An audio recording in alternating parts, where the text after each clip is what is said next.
Hello! We are live. Welcome back to another Tech Ambrosia Saturday stream. This week, first of all, I apologize for not streaming the last couple of weeks. Life has been extremely crazy and not in a good way, really. That said, today we are going to torture a video game, a brand new video game, Baldur's Gate 3, which released just about a week and a half ago now. It is going to be a good time. I hope it's going to be a good time. I have got some bangers to try running this game on. Let's set the stage. The minimum requirements for Baldur's Gate 3 are an FX 8350 and a Radeon RX 480, which is pretty low given, the computers available today. That is, what it says to me is that this game was designed and developed to run on like a PS4 Pro, because that's, RX 480 is pretty much like verbatim PS4 Pro's graphics processor, and 8 piledriver cores, a 4-module piledriver is going to be absolutely plenty fast to give you the same CPU performance as the 8 little Jaguar cores in a PlayStation 4, so, the system requirements on this game are pretty modest, honestly. So I thought I'd try something. Honestly, I'm sad I didn't go a little bit more cursed with this, but a lot of my Intel boards that are older than this thing are not in a good way, unfortunately. I wasn't able to get replacement parts before the stream. Anyway, let me show you the hardware that we're working with today.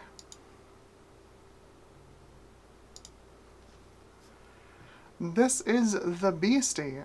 This is an Asus A78ME.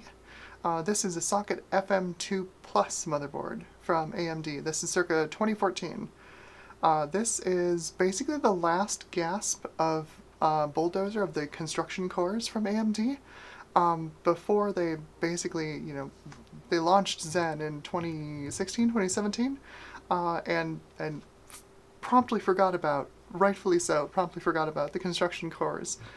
This is their last real attempt to, really monetize the platform, because AM3 kind of died on the vine, mostly because it didn't provide the performance needed, to compete with Intel Sandy Bridge, Ivy Bridge, Haswell. So AMD moved their CPUs into this, APU area and turned them into these small low power systems like this one. This is I know that the camera makes this look really big. This is a 120 millimeter fan. That's a very small heatsink on there. This is an Athlon X4 860K. So this is a 2-module steamroller processor. So we've got four cores, really 2 modules and 4 threads. I figured this would be difficult for Baldur's Gate 3 to run on, and I've done a little testing. It doesn't seem to be. It seems like it's a really well-optimized game. So I think what we're going to do today, mostly to torture the game, is one, we are running on spinning media. Get this out of here. We're running on a spinning disk. It is a laptop drive, and it's connected. You can see this cord up in the top there. It's connected over USB. That has been most of the torture right now, up to this point in my testing. It does take a little while for textures to load off of the spinning disk. Otherwise, it's been pretty okay.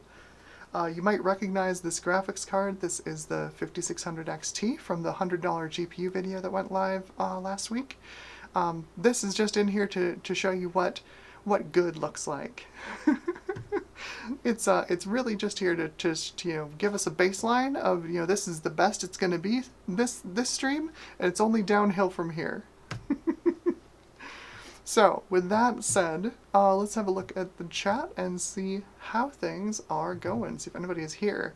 We've got one folk in the chat. Eric Rangel, hello, welcome to the stream. You have joined a computer crime currently in progress. I'm just going to do some horrible things to Baldur's Gate 3 today. And it turns out, it's probably going to be not that bad, honestly. Although I do have a backup plan in the form of a Celeron J1900, which is a 4-core Bay Trail running at about 2 gigahertz. It's not real fast.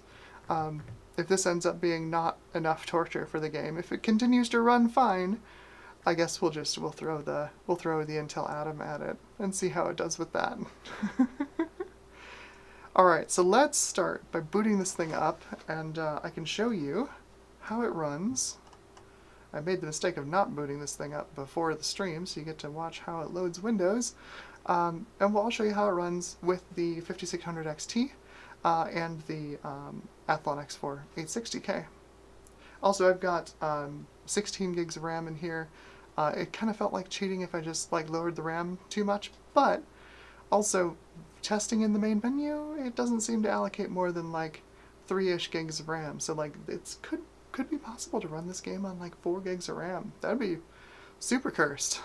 Super cursed. So my opportunities for cursedness are high, and unfortunately, so many of my Intel boards are not working right now. Because otherwise, I've got so many systems I could run Core 2 Duos on, and they only take 3.5 gigs of RAM. Anyway, let's get you over to the screen.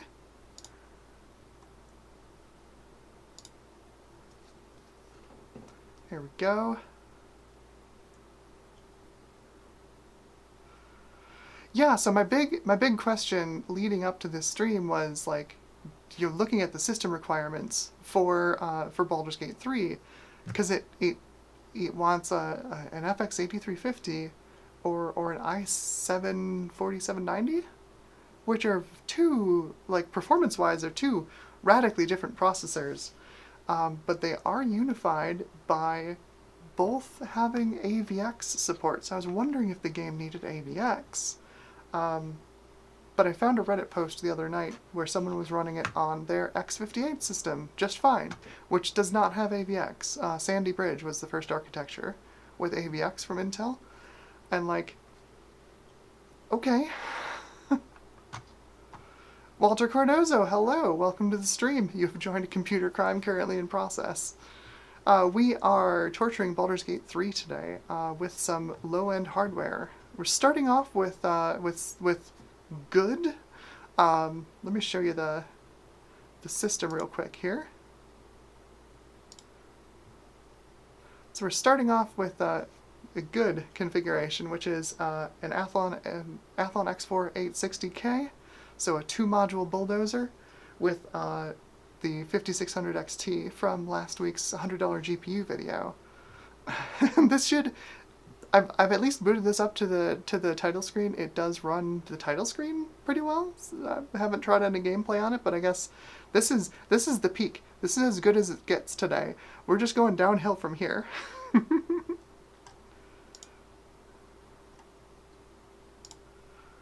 So, with that said, and of course my icon is covering all the icons on the desktop. There's my Baldur's Gate 3, and my GPU-Z, and my Afterburner. All the things we need. So we'll run GPU-Z here first, so you can see yes, this is a 5600 XT for real.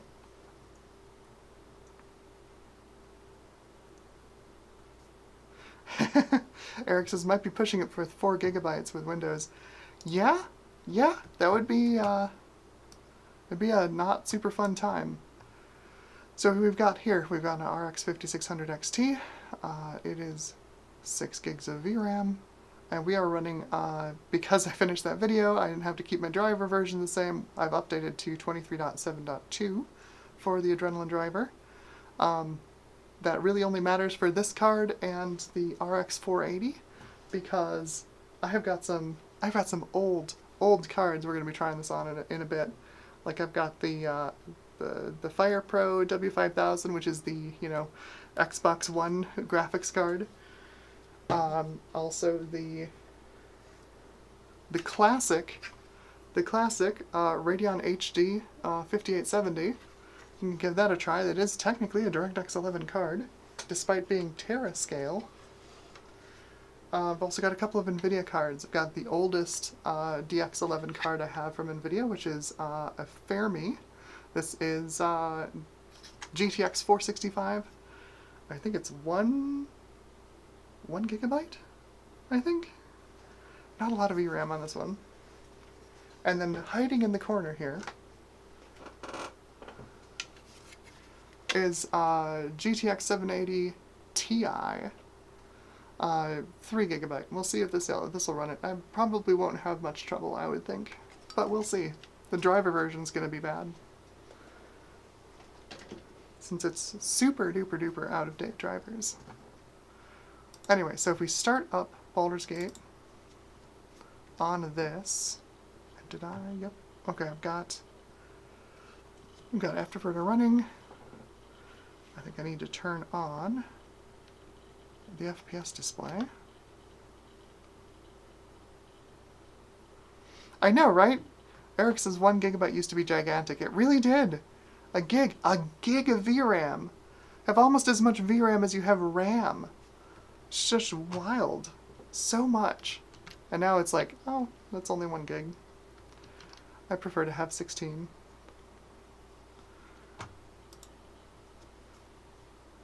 Okay, so I just realized that I'm up in the upper left corner, and that's where Afterburner's gonna be.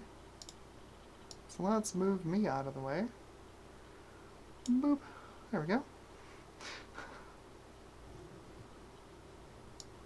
Actually, you know what? I will do... Oh, that's right. I have a bad crop on that. I forgot about that. Okay. We're up and running. We've got Afterburner. Excellent.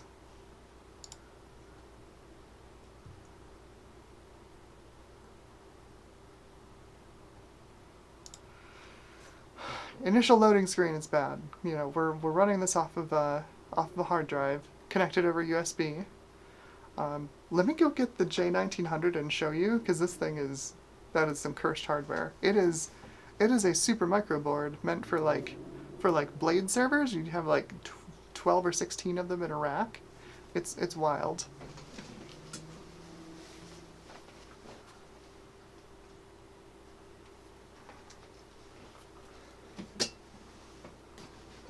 So, the J1900, get the SSD out of the way. This is all set up and ready to go. I just have to boot it and plug in the USB hard drive, and we are good to go. This thing is system on a chip, so there's one heatsink for the CPU and the SoC. There's no chipset, no north bridge, no south bridge. This one's got not a lot of I/O on this. We've got one USB 2 and one USB 3. That is it. Of course, 2 gigabit LAN ports because it's from Supermicro. But yeah, this is a weird board. Officially, only supports 8 gigs of RAM. However, I've got 2 8 gig sticks in it, and it works just fine. Shows the whole 16 gigs. And then, of course, the most interesting part about this particular board, and the reason I'll be using it today, is that little PCI Express slot. You can see that there. It's got a little notch in the end. I don't know what it's electrically terminated to. It's probably X4, maybe X1, but it's like, I think that's like an X8 physical slot. I don't think I've ever seen one of those. I don't think I've ever seen an X8 physical slot, but we should be able to plug pretty much whatever GPU we want to into that for extra pain later. Yeah, good time. Okay, so we have loaded. We are at the main menu, so we click, and you can see again. This is good. This is as good as this is gonna get. This is as good as this is going to get. You notice the spikes in the frame time graph.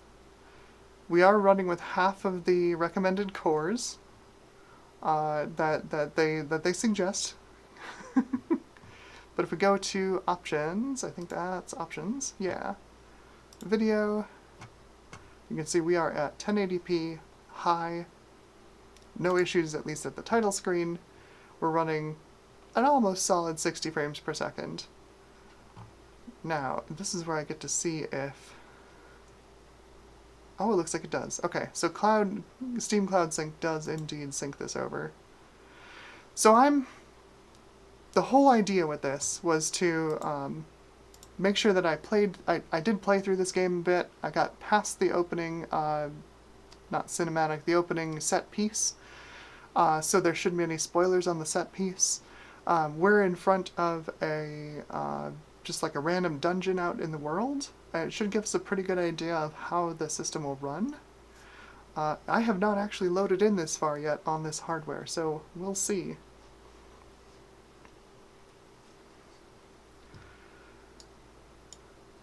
Hello, Rick, from Rick's Random Retro.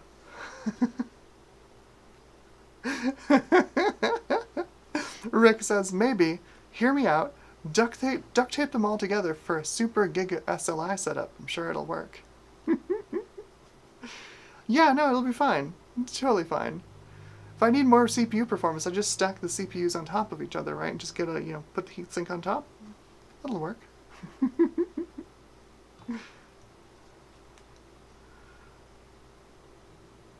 So the loading screens are the worst. The worst part about running this off of a spinning disk is the loading screens.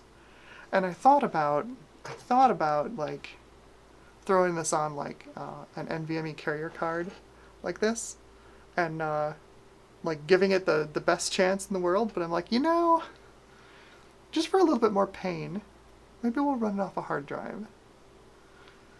Maybe we'll run it off a USB hard drive.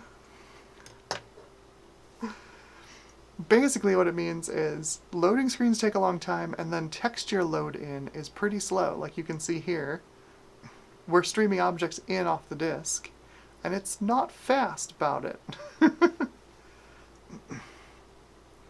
It's not fast about it at all.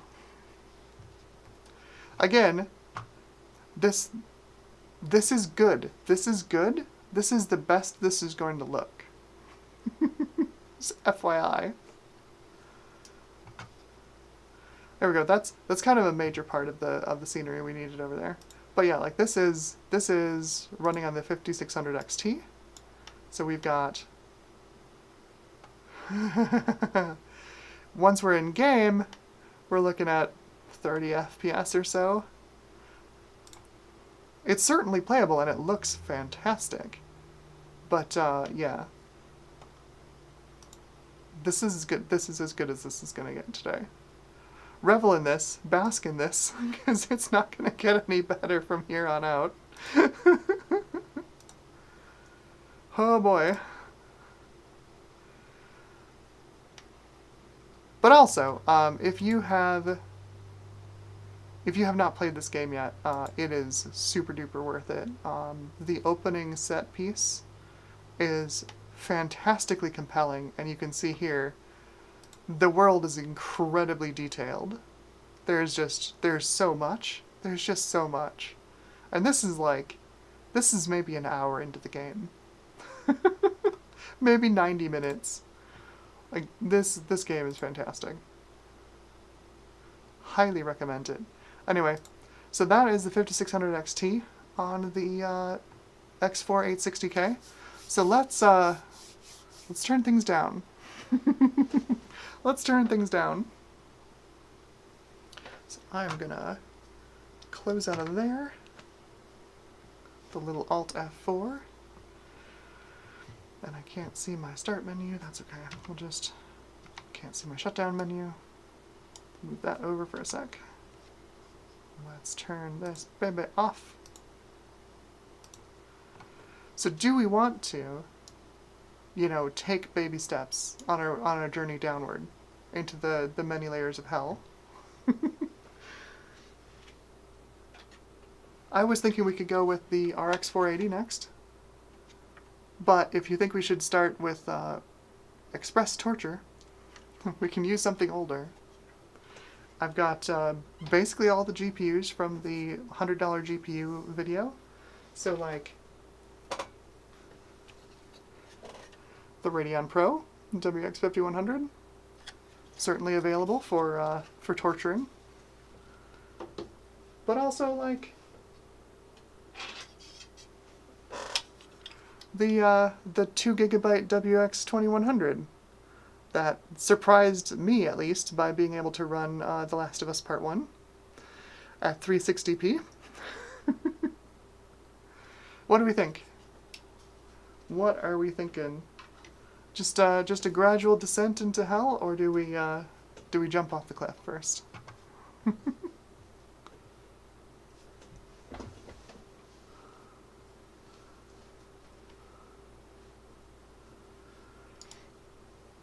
Rick says, boy, you do sort of forget about this. Modern object density and texture resolutions do not fare well with a spinning disk. And yeah, no, you're absolutely correct. Like the amount of detail and density, the number of objects, the number of textures, the density, the quality of the textures. Like, yeah, you can only load in like 30 megabytes per second. That's not a lot. That is not a lot. Eric says, into the jaws of hell. Alright, so let's start out with... Let's give the game a fighting chance. And let's start out with the WX5100. So this is pretty close to Polaris 10. It is 1700 shaders or so instead of 2304 shaders. It does have 8 gigs of VRAM, but its major limitation is that it has no power connector. This runs off of slot power only. So, you know, GCN was never the most power efficient architecture out there. This is on 14 nanometer, but yeah, this thing is extremely limited in its performance.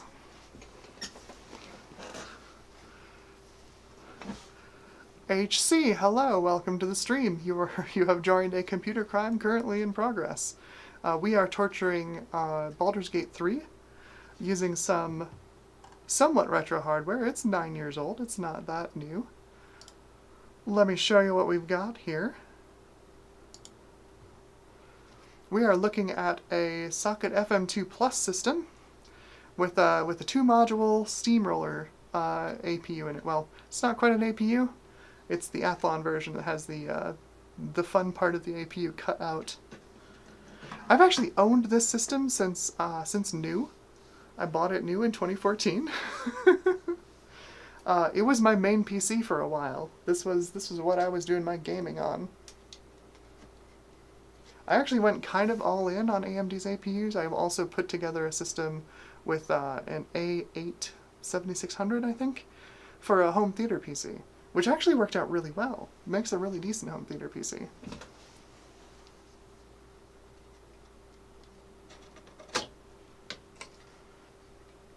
So, pull the HDMI. Don't need the power plug, because this is slot power only. We do, however, need the DisplayPort to HDMI adapter.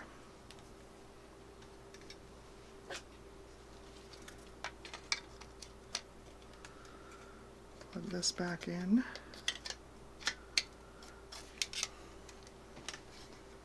Stick that right there.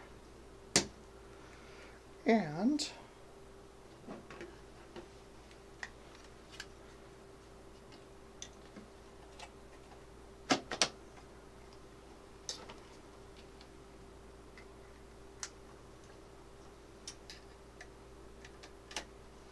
we are good to go. Next, GPU. Where did I put my screwdriver? There it is.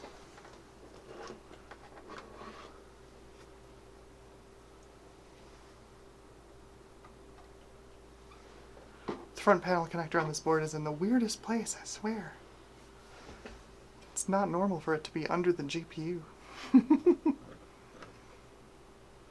Okay. Put you here where you're mostly out of the way. Let's get back to that screen.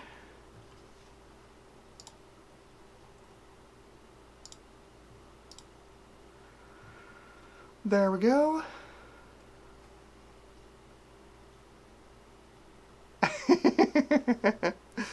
Rex Random Retro says, that card says Pro on it. Clearly it's going to be the best one.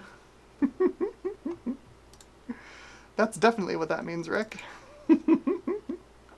Definitely. So I'll fire up GPU Z here again. Rick also says, tonight we dine in poor frame rates. It's very true. So we've got our Radeon Pro WX 5100. It is an 8 gig GPU. And we are looking at 1792 unified shaders on this bad boy. We've got a boost clock of 1086 megahertz, and believe me, it's not ever gonna reach that. It's just not going to. It has 72 watts of slot power to use to get there, and it's not gonna do it.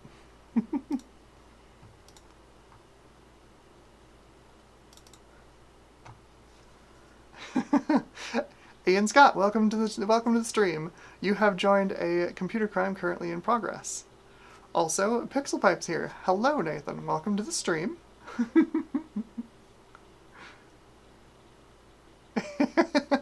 Eric says Bitcoins are supposed to drop out from under the GPU. Yeah, that's I think that's pretty much exactly what all of these GPUs have been used for.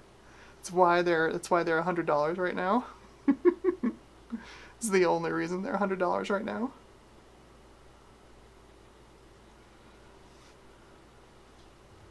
No good for Bitcoin and too slow for AI.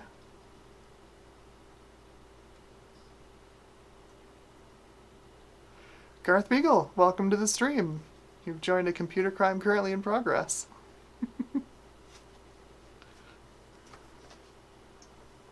Retro Techie, welcome to the stream. We are starting out. Well, we started out looking at the where did I put it? Oh, right over here. We started out looking at what good looks like on this hardware with a Radeon 5600 XT, and we get 60 FPS at the main menu and about 30 FPS in the game with this one. So we're taking the express elevator down into graphics card hell, starting with a Radeon Pro WX 5100. I'll show you the bench here. That is the setup right now. I am using an FM2 Plus board. This is actually a board that I've owned for years and years now. I bought it new. It was my primary PC for a while, and it's got a $10 Deep Cool tower cooler on it, and this is a little deceptive because of the camera, but this is a 120 millimeter fan that I'm holding here, so you can see this is significantly smaller than 120 millimeters. That is an 80 millimeter fan. This thing is Jank City. I've owned it for forever and I love it. It's just kind of a silly machine. I did a lot of stuff with FM2 Plus back in the day. I used one of these. I had a board with one of the original like Trinity pile driver APUs, where they had like the pile driver core and then terascale graphics like shoehorned in, and I like overclocked the snot out of that thing until it to the point where it wouldn't unoverclock. I couldn't unoverclock it. I'd pushed the graphics core up so far that it wouldn't come back. So like I couldn't actually run anything on it at that point. Like it would do the Windows desktop and all the hardware accelerated graphics in Windows 8 because that was the operating system at the time. And then if you tried to run a game on it, it would crash because it was too far overclocked. But I couldn't bring it back. I couldn't bring it back down from where I had overclocked it to. I don't know why. Anyway, let's get back to the screen. There we go. We are at the main menu. Our frame rate is significantly worse. We've gone from 60 FPS to 19. So let's drop into the Underdark here. Oh boy.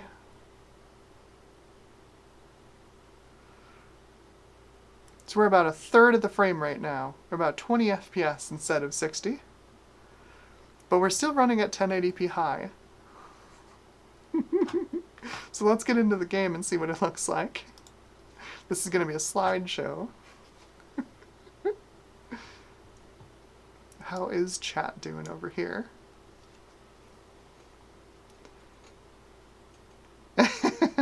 Gareth Beagle says, I'm playing easy mode Rust right now. Sounds relaxing. Much more relaxing than torturing a video game on stream.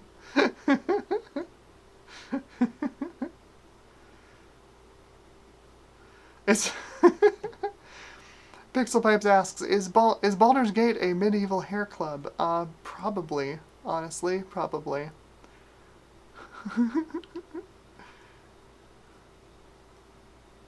Retro Techies say it says I'm also gaming NHL 23 on PS5. Nice.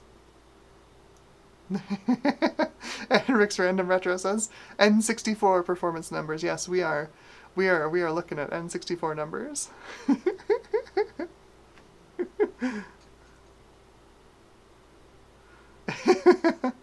Ian Scott, welcome to the stream.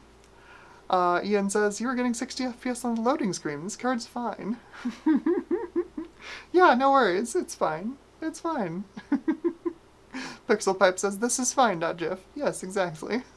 I don't have a coffee cup, but you know, this is fine.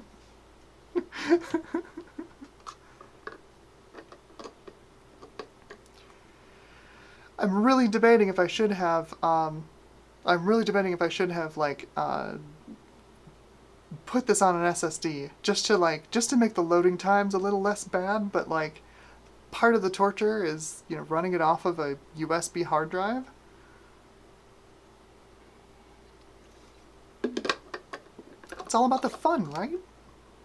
It's all part of the fun. So yeah, so this is what we were seeing before. Streaming data off of that hard drive is very slow.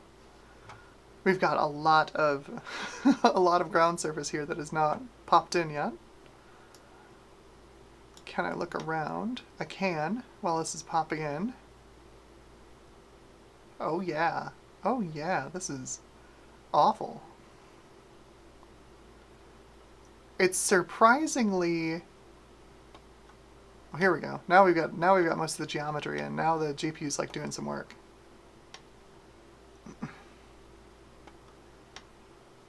So surprisingly, we took a hit of like 2/3 of our frame rate at the main menu, but we're only down to like 20 FPS in game, down from 30, 35. So we definitely had some CPU overhead previously. So let's go over here, walk over here. 19, 20, 18 FPS.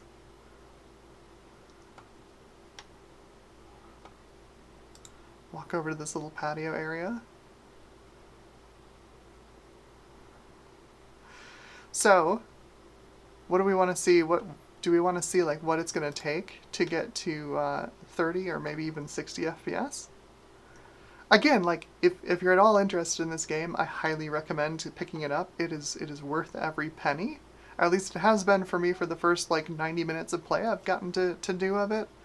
Because it is just... You can see this down here. This is all playable area. I came up through this area at the start of the game.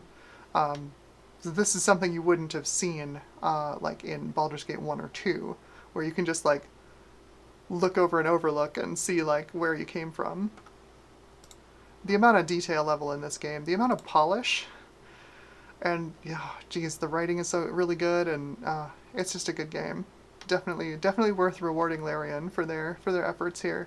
So let's see what we can do to make this faster. Can we? Obviously, the first thing to do is to try lowering resolution, right? Like we're limited in shader performance on this card, so let's pull the resolution down. Let's see what it does at 720p.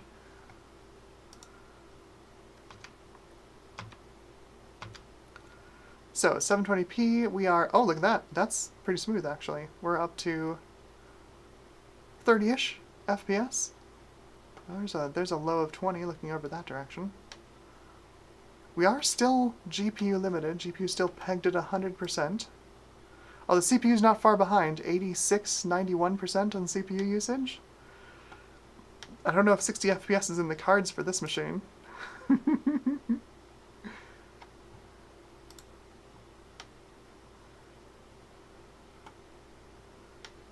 The thing is, we're still at the high preset, so like it's a little blurrier than it was at 1080p, but that's about it. Like the shadow quality is still good, the water looks great, like the lighting is still good. It's just a little blurry. So let's see if we can change it on a preset and see what we can get out of it.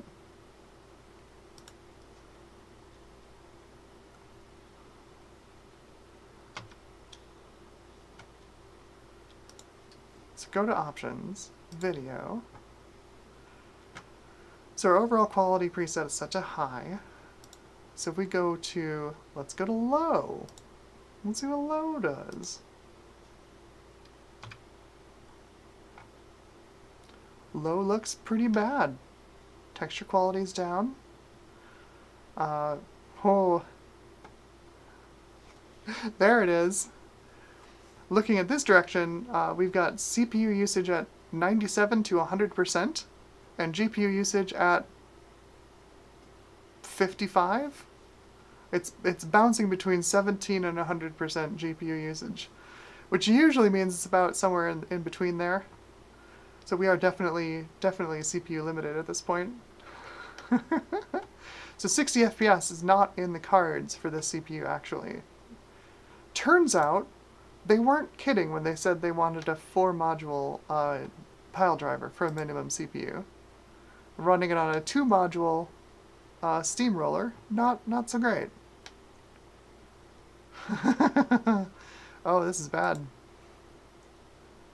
Yeah, frame rates are basically the same at 720p low, but GPU is about half utilized, and that is a Polaris GPU with a total board power cap of like 72 watts. So,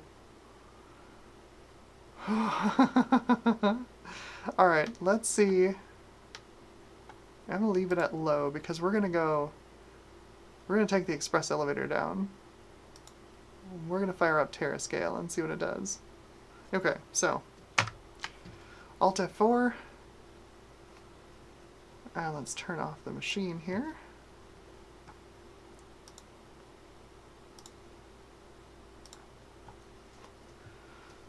I'm itching to try Terascale on this because I think this is gonna be hilarious. I hope it's gonna be hilarious.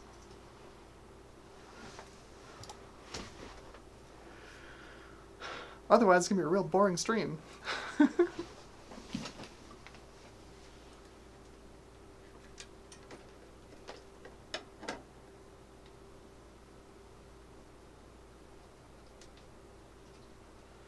Oh, she's warm. Oh, she's warm. Ha! That is a hot card. Hot card. Where did I put the stand for that? Throw that in a stand. Yeah. Ouch. Warm. Put this somewhere it's not going to fall over. Okay. Terascale. 5870.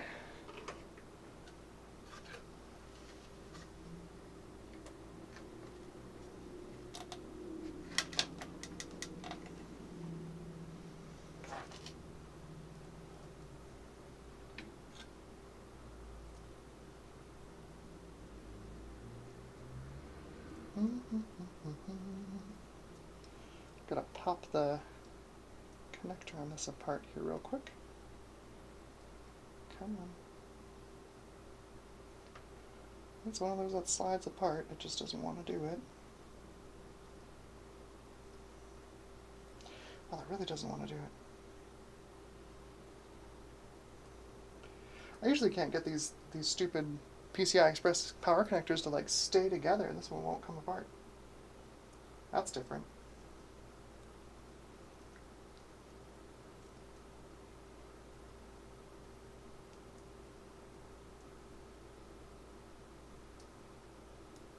Ah, jeez.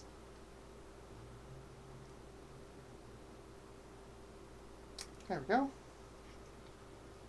It's the Watch Amber struggle with the power connector stream.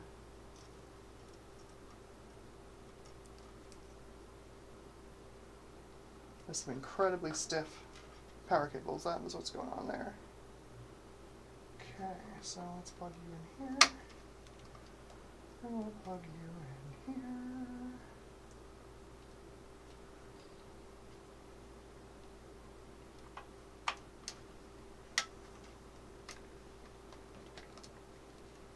Okay. I forget, does Terrascale have an HDMI? It does. One DisplayPort, one HDMI, and two DVI.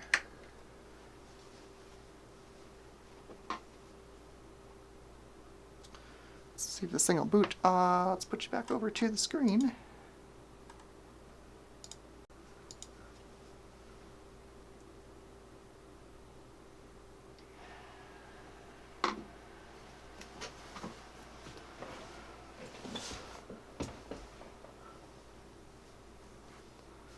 There we go.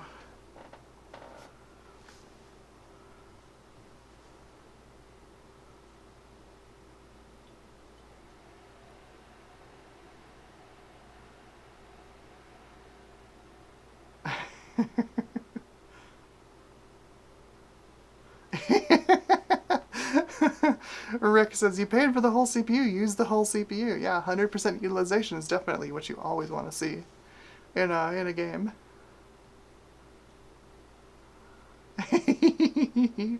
Pixelpipe says, oh god, Terrascale. If it even renders without artifacts, I'll be impressed. I'm not expecting amazing results with this, honestly. I gotta go get the drivers. I think I have them saved on here. Yes, I was smart and downloaded the drivers. We've got the beta driver from 2016. I'm sure that'll work. What do you mean? Why wouldn't that work?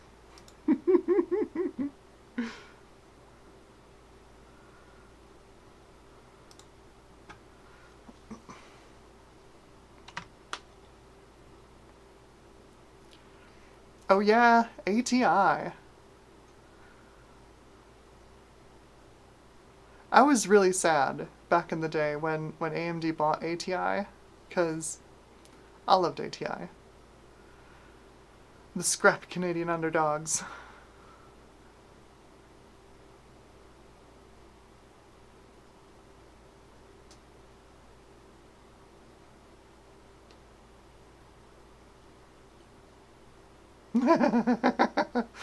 Pixelpipe says, the newest game I ran on my 5870 was Doom 2016, and it did not render things right in places, so this is gonna be an adventure. That's what you're saying. Don't worry, we've got some cursed hardware from Team Green as well.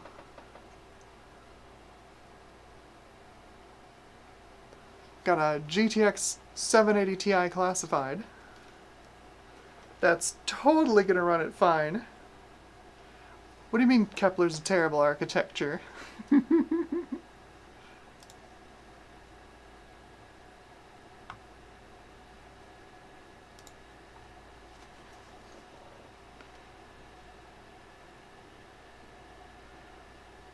Alright, Pixelpipes has put up a bet, $2, that it won't launch the game.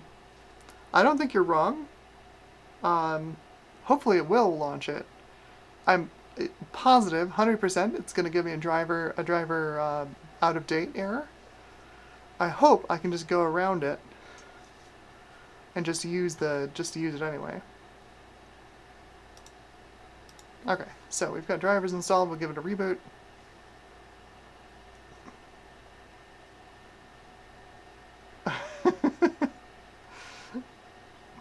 Garth Beagle says, there should be more ads run during installers. No, there shouldn't.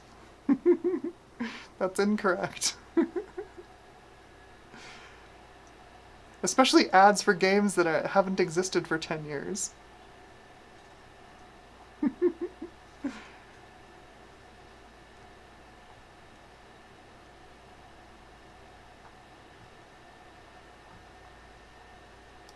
That doesn't look promising. Where's my resolution?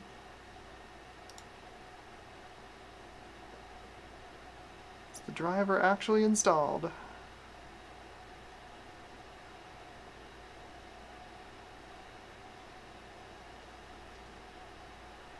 It looks like we've just got the Microsoft driver installed.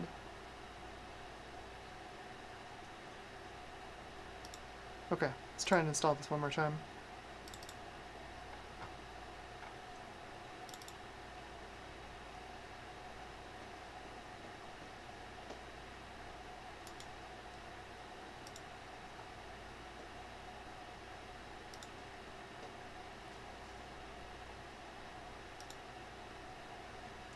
See if it'll do it.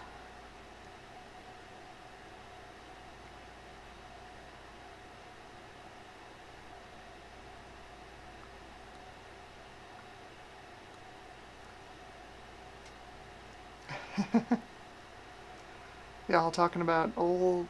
No, not old Macs, new Macs. I haven't touched any of the new Apple Silicon Macs. The newest Mac that I own right now is a mid-2012 MacBook Pro running on Ivy Bridge. It's been fine. I've heard that the later Intel MacBook Pros are not super great. Gutbomb, welcome to the stream. Here we go, now it's not upgrade, now it says install. Okay. That's more like it. Gutbomb says, I bet a Metrox card would work. Yeah, if somebody wants to just send me a Parhelia, you know. I'd be okay with that.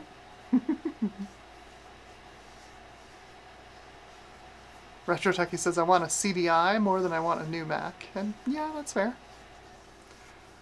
You play that super, super cursed Zelda game on it?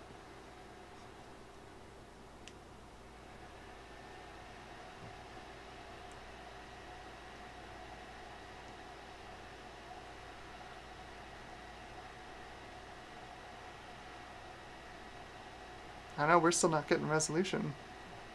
On boot, I don't think we've got accelerated display. Well, we've got Radeon settings. Sure doesn't feel like we've got accelerated display. Yeah, no, this is the generic display driver. I'll try the non-beta driver, see if that does it.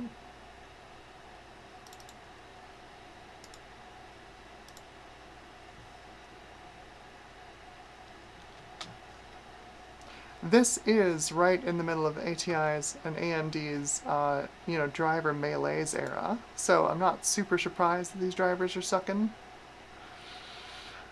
real bad. Their drivers these days are pretty darn good.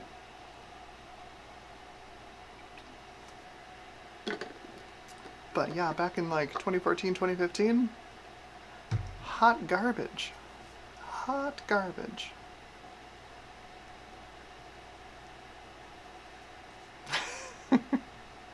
Would you like to increase your resolution to make installing your driver that controls resolution better? Oh god. Yeah, this is like smack dab in the middle of ATI AMD Melee's driver era. Custom.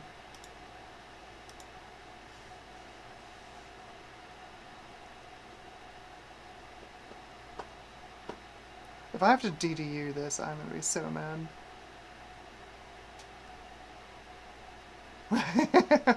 NVIDIA, welcome. Welcome to the stream. I do not want your Gaming Evolved app, thanks.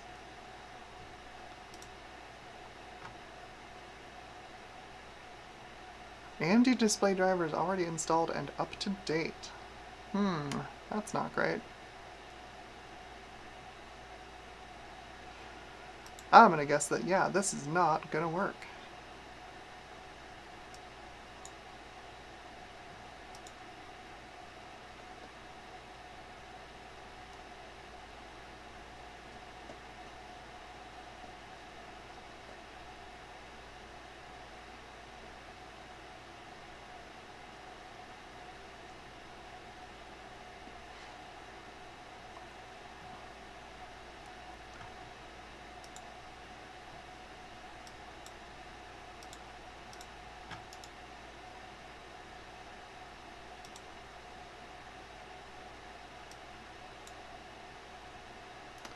Yeah, it's not having a good time.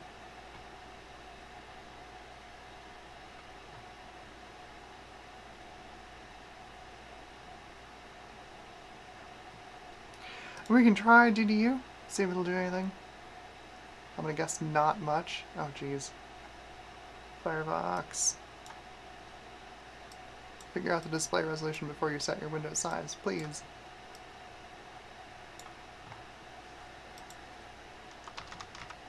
If I can spell display driver uninstaller.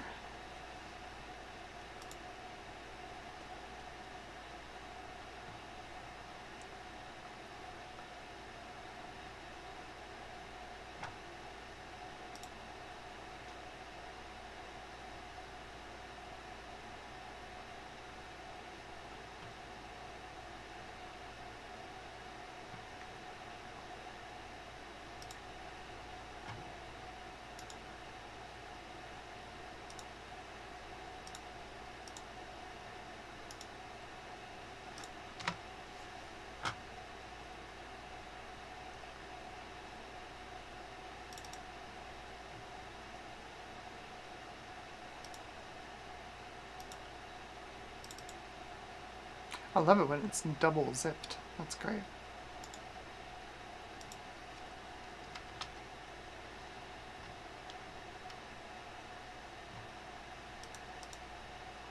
Okay.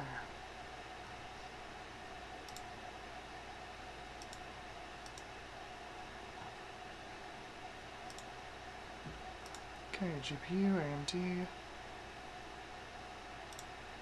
Kalina map?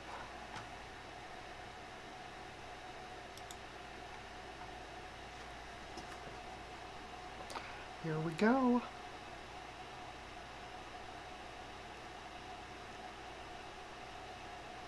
Bet you didn't know you'd hop on this stream and see me use DDU. Thrilling. Absolutely thrilling. I have no idea what I'm going to stream next week. No idea at all.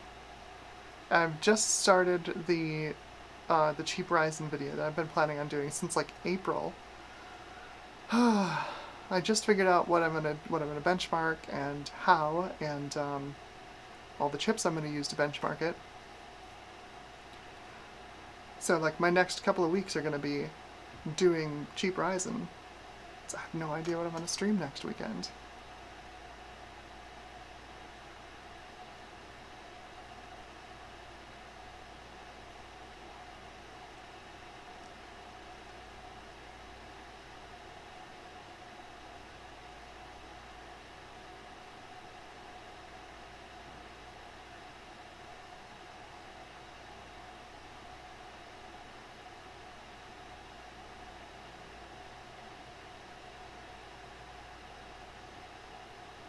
DDU's doing its thing.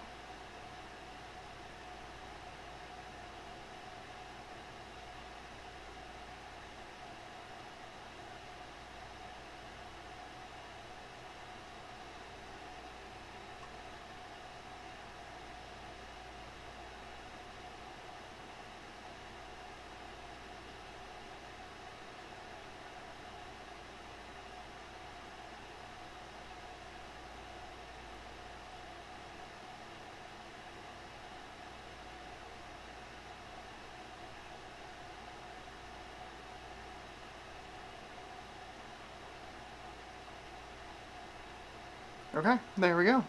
Oh, thought that was reboot. There's the reboot. Awesome. Let's see what happens.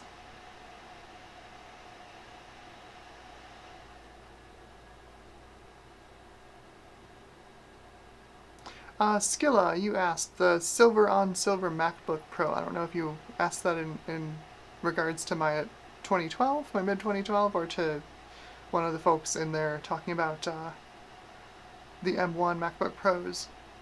The mid 2012 is like, it looks like exactly every other MacBook Pro that Apple has made, you know, since they went with the unibody design.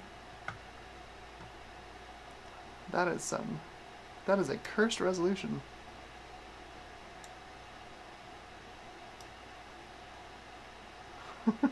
I don't know if you can see this on stream, but like I have like half resolution in the horizontal. It's pretty hilarious.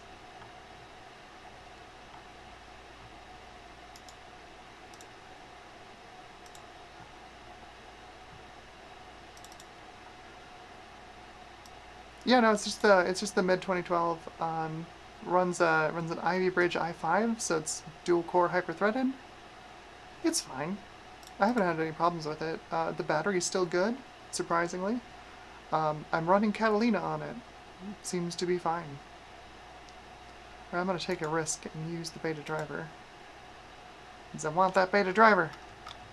Not that it's gonna make much of a difference. Exactly. Eric says, looks like every other MacBook except it has ports. Yeah, exactly. It's not that chunky. It was pretty slim. Yeah, I can go grab it actually while we wait for this thing to install. It's just on the desk behind me here.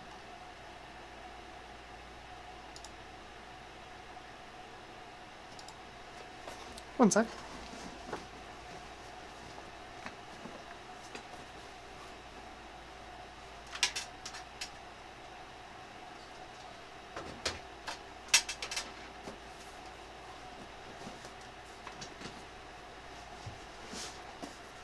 You know, it's just this one.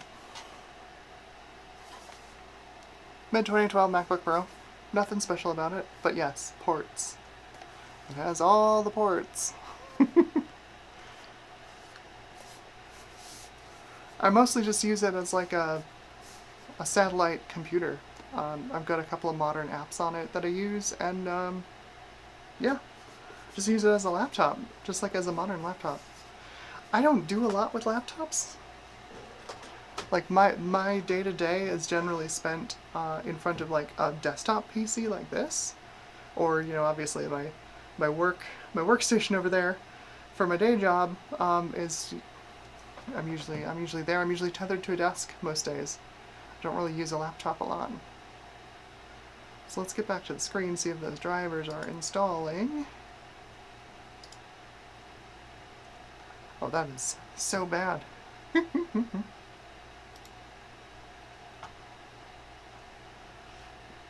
Perfect. Okay, yeah. So yeah, you can see the version number here. You can sort of read it. Windows installs this like version 31 something. It's not an accelerated driver or anything. But then, you know, Catalyst opens up and it says, oh yeah, what's the current driver version? And Windows says, oh, version 30. And it's like, oh, I have version 15. So I'm not going to bother upgrading that. You have the latest version of the driver.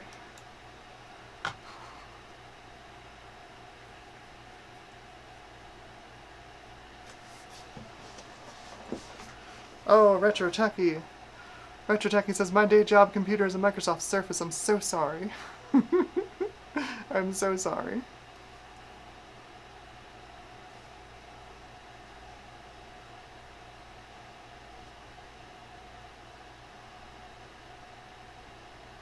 Oh, Ian says, I mean, the pixels on your desktop are nice and chunky Duplo size. Yeah, I don't know why it's doing, like, it's got like half scale. There we go! Ta-da! We have real resolution now, and the fan finally stopped spinning. Amazing. There we go. Now we have an accelerated driver.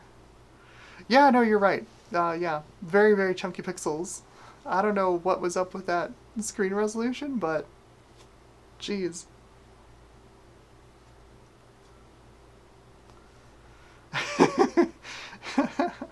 Everything is broken, Garage. Welcome. Welcome to the stream. 8.75 pixels is all you need, yes. Exactly. Why would you need more?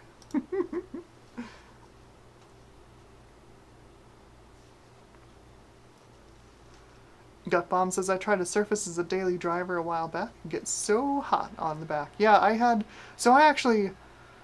the reason I say I'm so sorry is that I've owned two Surfaces in my life. I owned the original Surface 3 that was based on the Atom, the Intel Atom, like Z8700 or whatever the heck it was, which was not great. And I upgraded. It was an upgrade. I upgraded to a Surface 2 Pro, a used Surface 2 Pro after that, and I actually used that for a while. Again, like, I don't do a lot on my laptops, so like a little 10-inch tablet kind of thing with a fold-out keyboard was fine. for what I needed it for. I used that for several years. But yeah, like if every time I took it anywhere, I was like, boy, if anything happens to this thing, I am screwed. Because there's no way to fix this thing. It's just, everything is just bonded together and glued. Good luck. And yes, no more Duplos. We have actual pixels now. Our pixels are square, and we have acceleration. We've got fast movement on the desktop. So let's look at GPU-Z, verify our driver.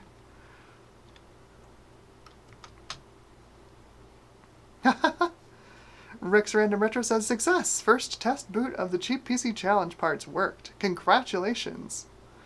Fantastic. I'm looking forward to your entry. If anyone else wants to participate in the Cheap PC Challenge, I've got an announcement video on the channel. I'm probably going to do a refresher video because it's been a couple of months since I announced it. And a lot of folks are thinking like, oh, well, it's only for this month, right? No, it runs to the end of the year. It runs to the end of the year. You've got plenty of time to put together a PC for $100 and see what it can do. Make it do the most ridiculous thing you can get it to do.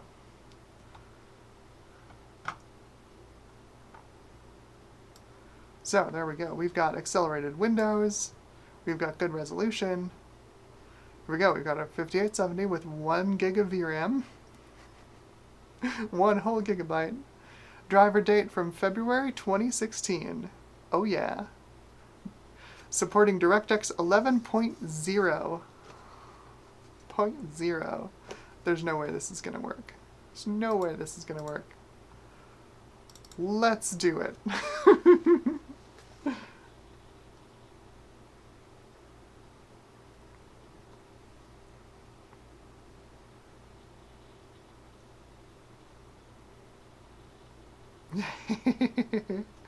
Rick's Random Retro says, his Cheap PC Challenge PC hasn't caught fire yet.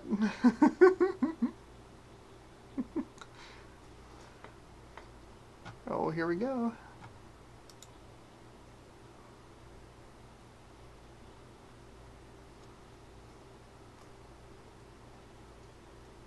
Here we go. Failed to initialize DirectX and will be shut down. Alright, well, Nathan wins the $2. It cannot set up a screen surface.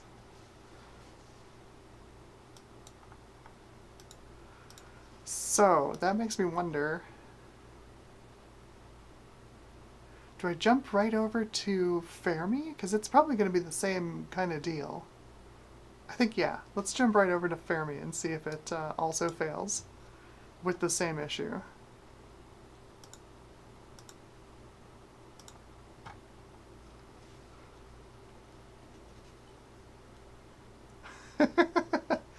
Retro Techie says about a $10 Android box used. Does that count for the Cheap PC Challenge?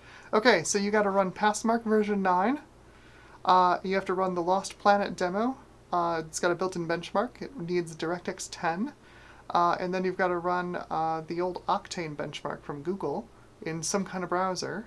And that's you got to enter those 3 things for points, and that's your official entry. So if you can get that Android box to run Windows, some version of Windows and DirectX 10, then sure. Otherwise, you got to build a real PC.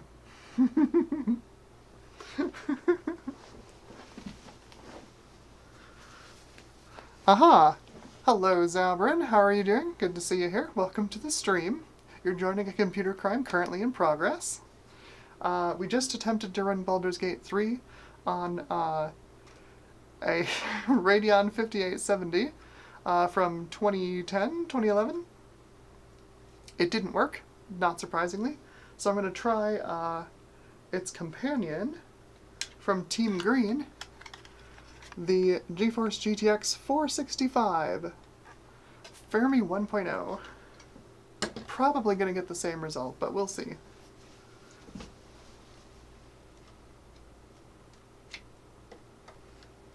Oh shoot, that's right. This is Fermi. So for whatever reason, NVIDIA fitted Fermi with mini HDMI. I gotta go find my mini HDMI plug.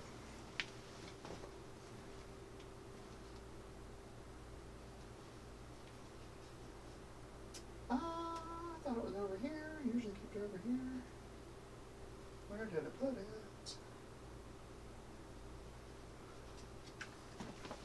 I usually keep it on that shelf. Where did I put it? Oh, there it is. I put it with the rest of my adapters. So yeah, now we get mini HDMI to full-size HDMI. Okay.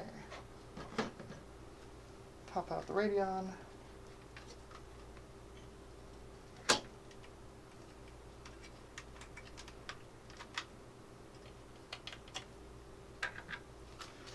I do have a soft spot in my heart for Terascale. Like, these old Radeons were just pretty darn cool. It's unfortunate it doesn't run the game. That would be funny. I'm sure this is going to do the same thing. I'm positive. Here, let's flip you guys over to the big desk view.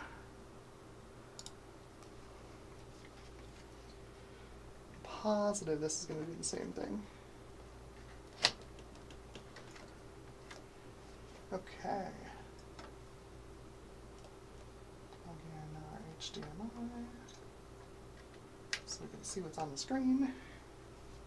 And plug in power. I sure hope the drivers won't be as much of a problem as the ATI drivers were.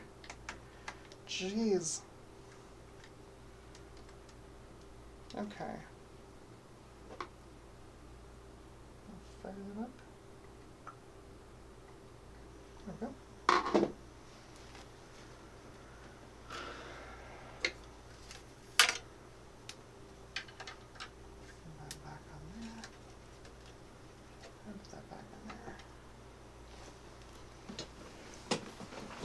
Okay, let's flip over to the screen, watch the boot.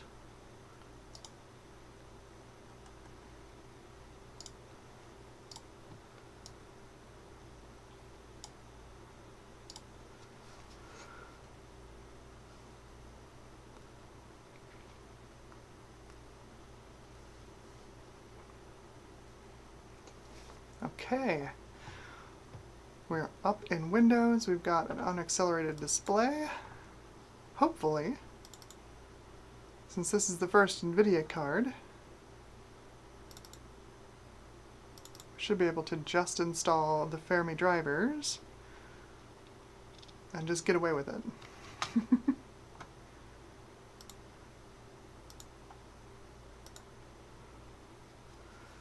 Here we go.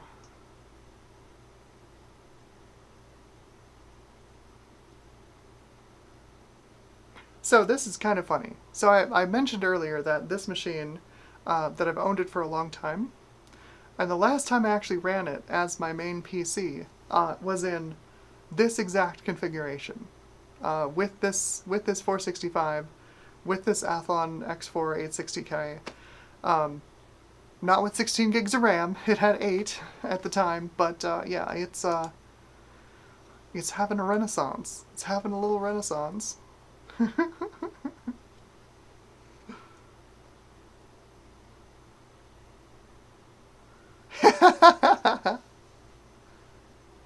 Rick's Random Retro says, just install the drivers. That's jinxing it if I ever heard it. We'll just install the drivers. It'll be fine. It'll be fine. Everything is Broken Garage says, that's a fine test bench you have there, Amber. Why, thank you. I printed it myself. Actually, I designed it and printed it myself. And if you want to print it too, you can. The STLs are available on Thingiverse and Printables. You'll need a printer about the size of an Ender 3, but it's... And if you're running stock firmware on an Ender 3, with stock settings, it's going to take you about a day to print one. But there are a lot of... It's a lot of straight lines. You can definitely turn up your printer's speed. The one that we're using here, actually, this one right here on the desk, I printed on my not totally stock Ender 3 in about 6 hours. There's a lot of speed left in that machine that's untapped at stock. Okay, so this is not rendering correctly. That's excellent. Oh, Windows is installing drivers behind the scenes on us. Great, excellent. I guess I'm going to close this. What resolution is this running at? Everything's squished. Windows, what did you do? What? 2560 by 1080? What?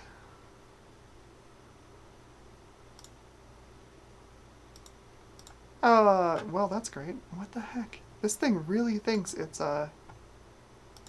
It thinks it's a widescreen panel. Oh no. Windows, what are you doing? 2560 by 1080. So I get this to run the driver install again. Everything is squished. Everything is squished. Retro Techie says, I want a wall-mounted computer. Well, there's good news. If you print out one of my test benches, there are holes in the bottom for wall mounting. You can screw them right into a wall. I wouldn't recommend putting a large GPU in that because I don't think it'll really hold, because it is just plastic. But you know, for small stuff, you can totally wall mount this.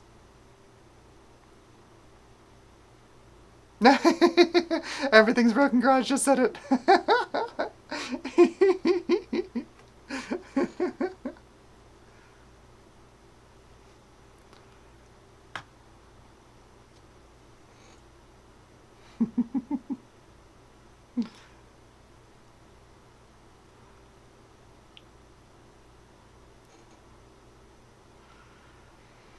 You know, I thought about trying to run this game on my cheap PC challenge entry, which is almost finished. I just have to get another Android emulator working on it, so I can do the ridiculous thing I wanted to do with it. But Gut Bomb says any case is well mountable if you try hard enough.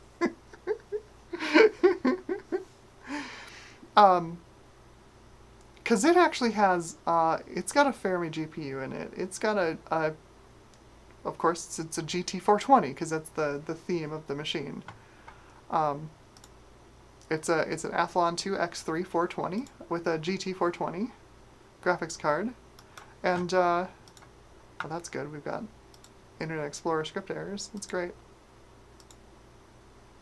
Fantastic. There we go. Clean install. Go. But in the time-honored tradition of NVIDIA putting more VRAM on their shittier graphics cards, it's got 2 gigs of VRAM when the 465 in here has 1, and my GTX 580 Fermi 2.0 has 1.5. This, the GT420 has 2 gigs of VRAM, so maybe maybe it'll run it.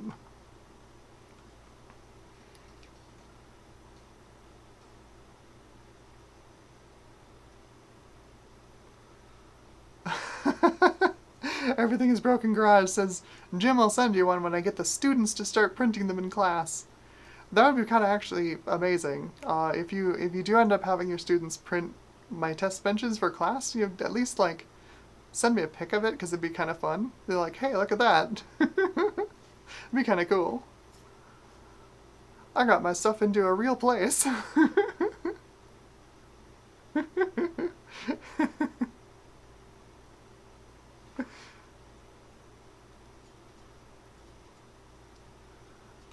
Garth Beagle says all the cool kids run at 2560 by 1080.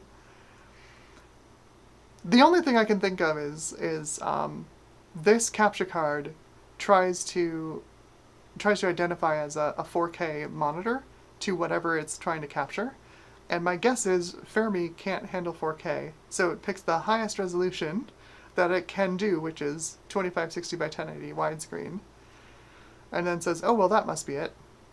Well, that must be it. It's definitely a widescreen monitor. Why would it be 16 by 9? Well, thank you. Thank you very much. I appreciate it. It'd be really cool. Look at this. My stuff is getting into the real world. It's cool. I created them, honestly, like, I created them first to, like, solve a problem that I was having, and then I'm like, you know, this might be useful for other people. Turns out it has been. I've got a couple of makes now on printables of people who've printed it out and, like, are using it, you know, for their actual machines, which is awesome. It's fantastic.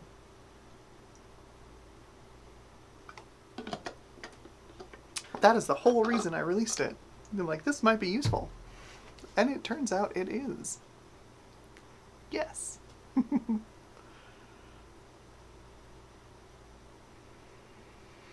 Eric says that Trina needs something to hold an iMac motherboard. I recommend an iMac. I'm just at the beginning of doing a recasing project for Garth Beagle. He sent me all the innards of a G3 beige, which turns out uses a pretty similar case to like the PowerMac 7200, 7100, like that like chunky old Mac like desktop case design. The thing about those is that they're all crumbling to death now because it's been like, I don't know, 20 years since they were made. Desktop shortcut, don't launch GeForce Experience, finish. Okay, but like that is actually something I could do like for iMacs. I mean, I guess. Like, I don't have an iMac motherboard. I don't know what the measurements are for it. But yeah, that's 3D printing is a good solution for that.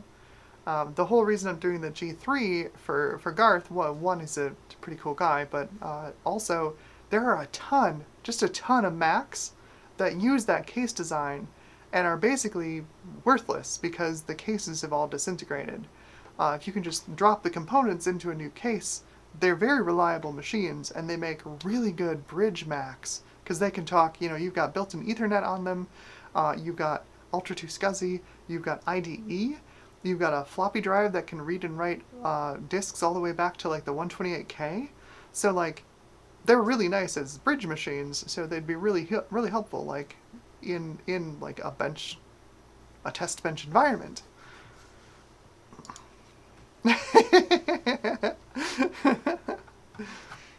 Garth says, I'm incredibly cool.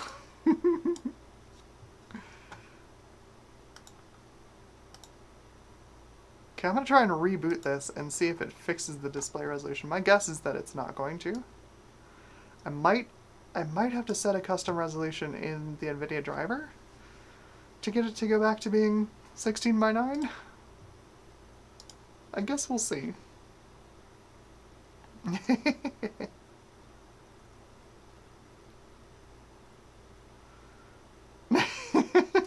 Retro Jockey says, I put a sticker on a desktop once. I guess in some ways I'm a computer case designer too. Originally I was doing it for my PowerMac 7200, so I picked up a 7200 on eBay, like a 7275 on eBay for like 30 bucks.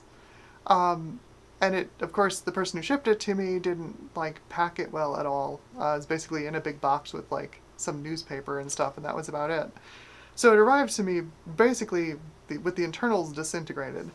So I had this 7200 sitting on my desk for a couple of years now, and I'm like, you know, if I just like make a case for it, just 3D print a case, how hard would that be? And then I can like stick it in the corner of my desk and it doesn't take up a bunch of room, and maybe I can use it as like an Ethernet to AppleTalk adapter, right? Like use it as a bridge. Maybe get my older Macs online, because like I've got a couple that don't have Ethernet. They won't ever have Ethernet. Well, maybe not. Blue SCSI version 2. Maybe your Mac will have Ethernet in the modern day. Okay, so we're not at 16:9. So I'm gonna try making a custom resolution here real quick. Oh God, it's so hard to read.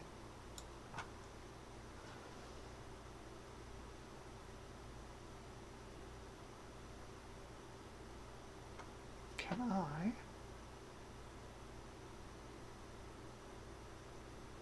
Oh, you know what? I bet I can do. If I can set the scaling to just like...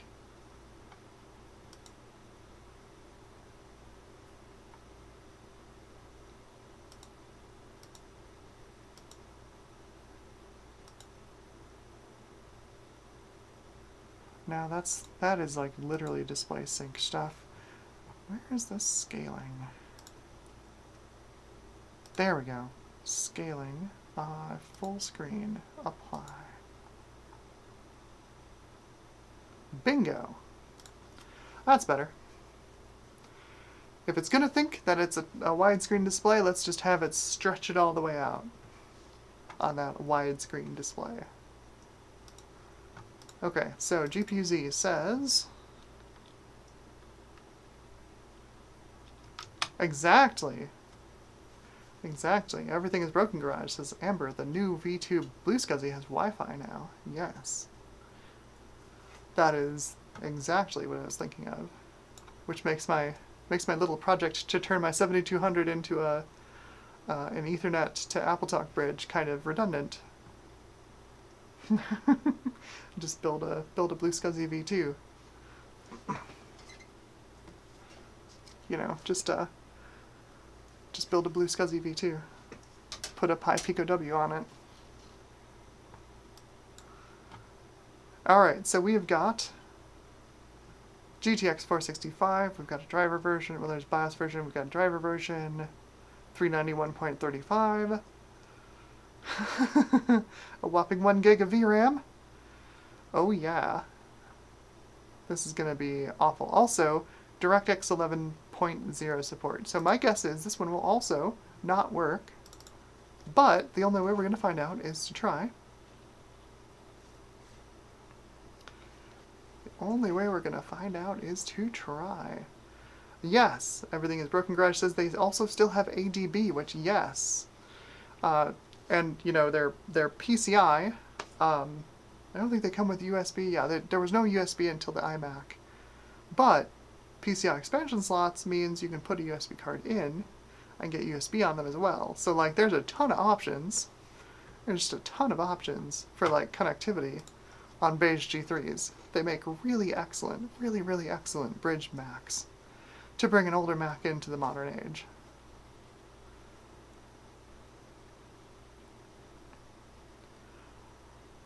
Let's see what we got. Let's see what we got. Fingers crossed. Oh? Hey, there we go. Somehow? Oh, of course, it's an NVIDIA sponsored title. Of course it works on Fermi. What am I thinking? How silly.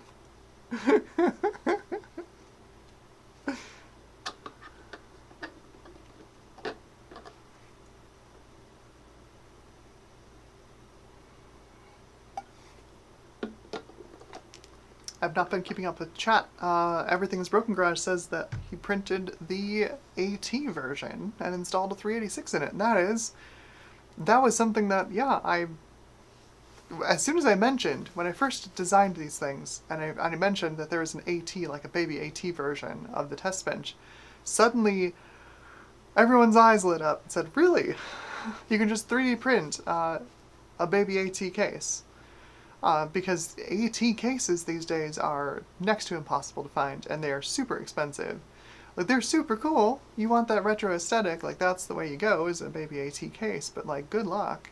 They are way expensive unless you get lucky and you, like, find one at a Goodwill or something.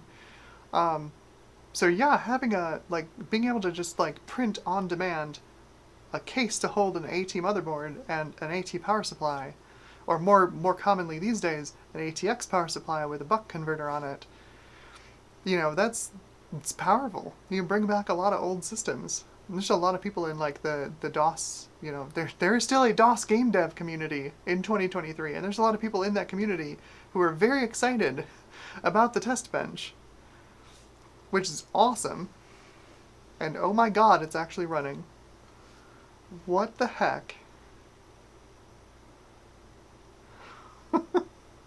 It runs on Fermi! Oh god, should I go get the GT420?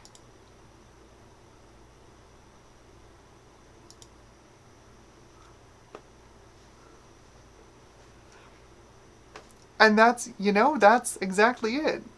You know, for testing retro tech, it's great. Yeah, that's the whole reason I built it. And yeah, I'm kind of partial because I built it, because I designed it, and I'm like, I think it's great. But yeah, it really does help.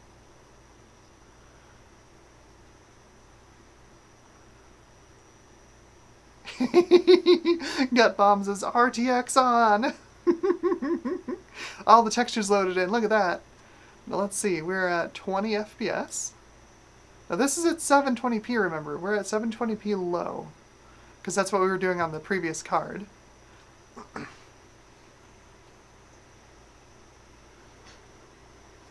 The fan on this thing is loud, it is a blower. 25 FPS at the title screen, so I'm not expecting big numbers when we go into the game. But it is running. It is running on Fermi. Yikes! I did not expect that at all. No, this is my GTX 465, which has 1 gig of VRAM on it. 1 gig. 1 gig. And you can see, up in the corner, we are allocating 713 megabytes of VRAM. Oh, it's so cursed. It's so cursed. You know, I'm gonna go get the GT420. Hang on one sec. I will be right back.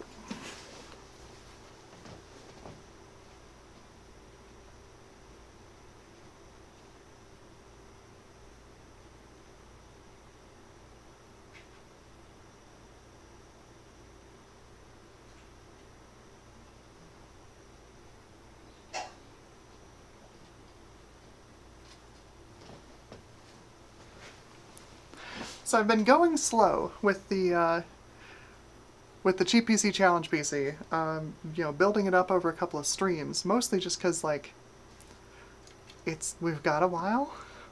The challenge doesn't end until December 31st, but like, heck yeah, let's give this thing a try. Look at that monster of a card. It's the roaring power of the NVIDIA GT420. I think this has like 48 shaders. I think 48 Fermi shaders. It's pretty bad. It's pretty bad. Now that said, Fermi shaders for the time period pretty powerful, but oh wow, we are in game. That is incredible.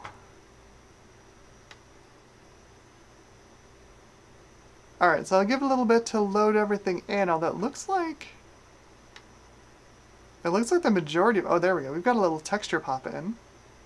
Looks like the majority of the geometry is in already.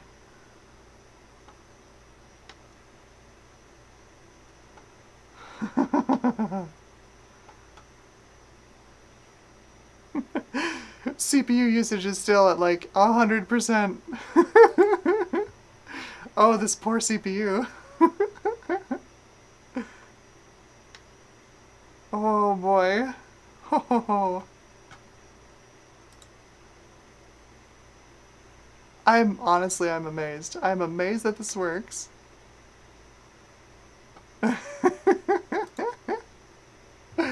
Oh. Look at our VRAM allocation. 997 megabytes. It is trying desperately, clawing at the VRAM.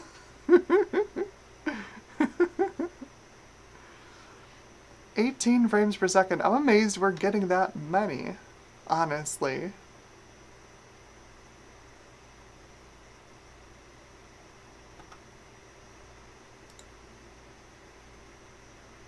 This is kind of amazing. It's actually working.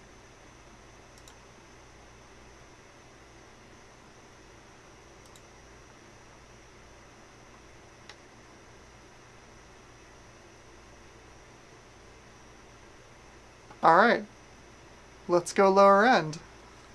Let's get that GT420 in there.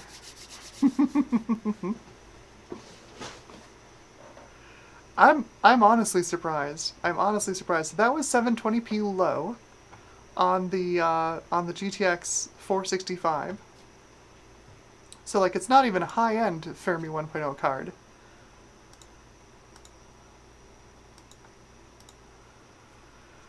But yeah, like, that is surprising.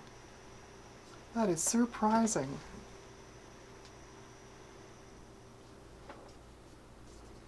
Alright, so let's get... Also a warm card. That is a warm card. So weirdly, so like my 465 here and my 580 both use that mini HDMI connector on the end of it. Come on, focus camera, you can do this. There you go. Weirdly, the GT420 does not. It uses just a regular full-size HDMI. Why? Why does the low-end card have the full-size HDMI? It's bizarre. Questions will never get answered.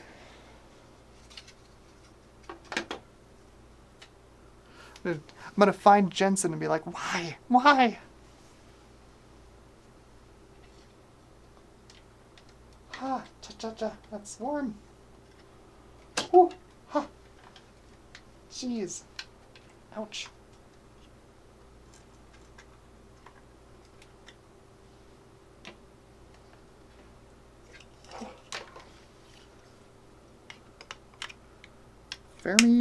Fermi gets warm. Fermi gets warm. Come on, get in there. It'd be easier to do if you weren't like 90 degrees Celsius. Ouch. There we go.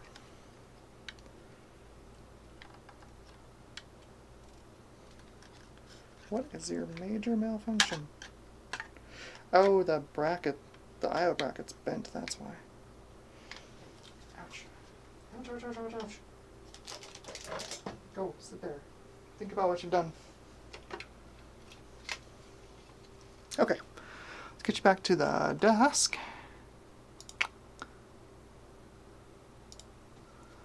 We are approaching the end, my friends. I think this is probably the slowest card that I own that'll actually run this game.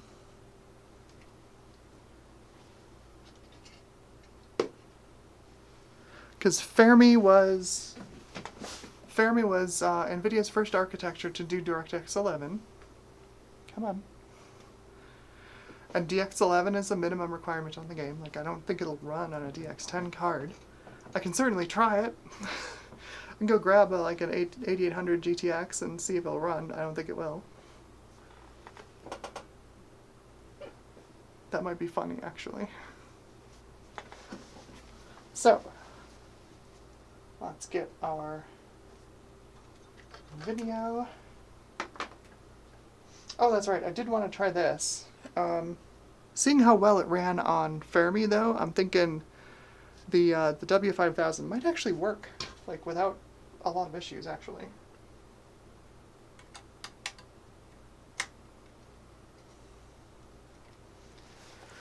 We could hypothesize about how well it would run on PS4 and original Xbox One.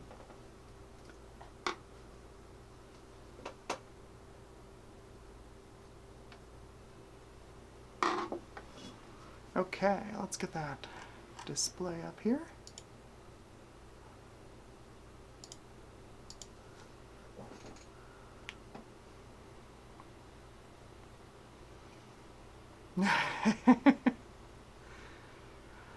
Indeed. Indeed. Also, welcome to the stream, David Starbuck. David says, warm is an understatement. My GTX 480 hits 100 degrees Celsius even after a cleaning and repaste. Ouch. Yeah, Fermi ran real hot. real hot. Well, so that's the thing. Nathan asks, does it, Pixel Pipes asks, does it require DirectX 11.0 or one of the revisions? And the thing is, like, Fermi is 11, DX11 feature level 11.0, I think, isn't it? Like, and that's not a Fermi 2.0 card, right? Like this, my 465 is it's an original GF 100. It's just cut down from the full die. It's not a revised card, so it seems like it just needs DX 11.0, but for whatever reason it doesn't want to run on the 5870.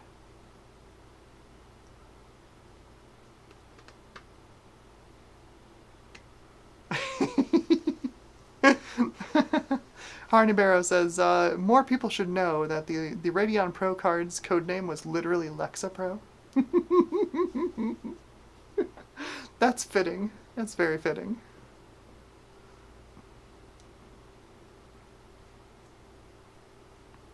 Fermi is DirectX 12 feature level 11, according to Wikipedia. That's true. It does have a DX12 driver wrapper. Let's get drivers installed. Interestingly, it's not using the previous driver, but just do the thing, get it installed.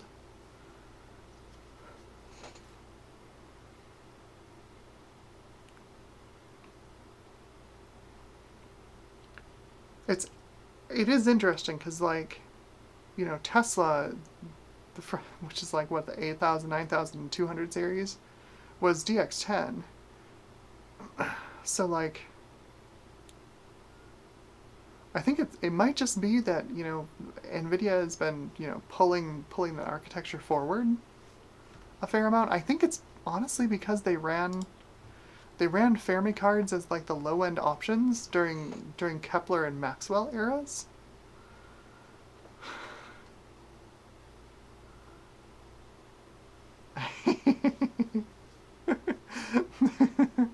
Yeah, Alexa Pro, but those cards are real chill. Yeah, some of them are. If you want to see pain, I tested 3 of the Radeon Pros in my $100 GPU video that I released last week. And they do actually run Last of Us Part 1, surprisingly. Admittedly at 360p, but they do run it.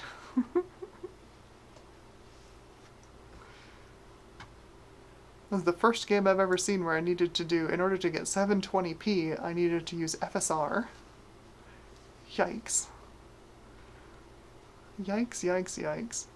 And for what? Like, what is that game, even? There's hardly anything there.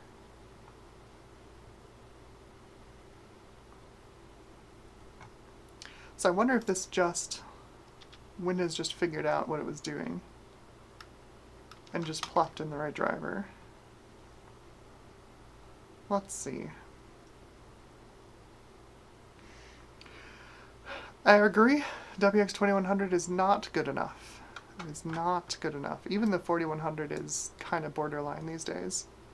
Like, even if that's all you can fit in your machine, I'll spoil something for you. I'm looking at doing a video on small form factor workstation cards, specifically for like putting into an office PC, and I've got a couple of these. This is the Quadro P1000. I've got a P2000 on the way as well. I'm going to compare them against the Radeon Pros and see how they do. We'll see if any of them are even worth your time, because my guess is they aren't.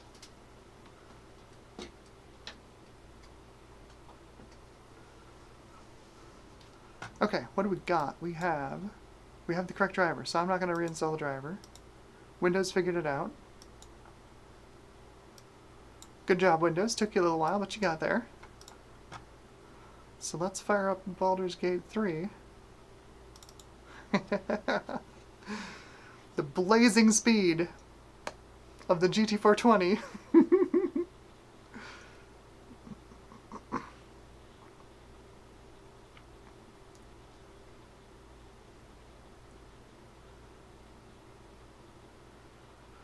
So, alright, so Gutbomb asks, is 240p a possibility? Because that would be an aesthetic on a CRT, and it sure would, right? Like, running a modern game at 240p on an old CRT, like on an NTSC CRT, that would be an aesthetic. As far as I could tell, the way I got it, to where it was, is I turned the resolution all the way down, which in The Last of Us, the lowest resolution you can pick is 720p.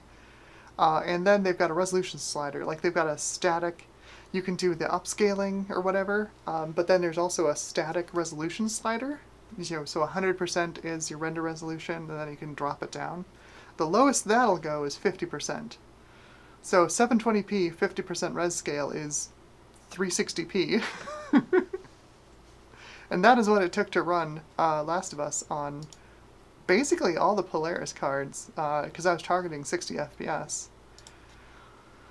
Like, at least on the RX 480, you could do a full 720p at like 30-ish FPS.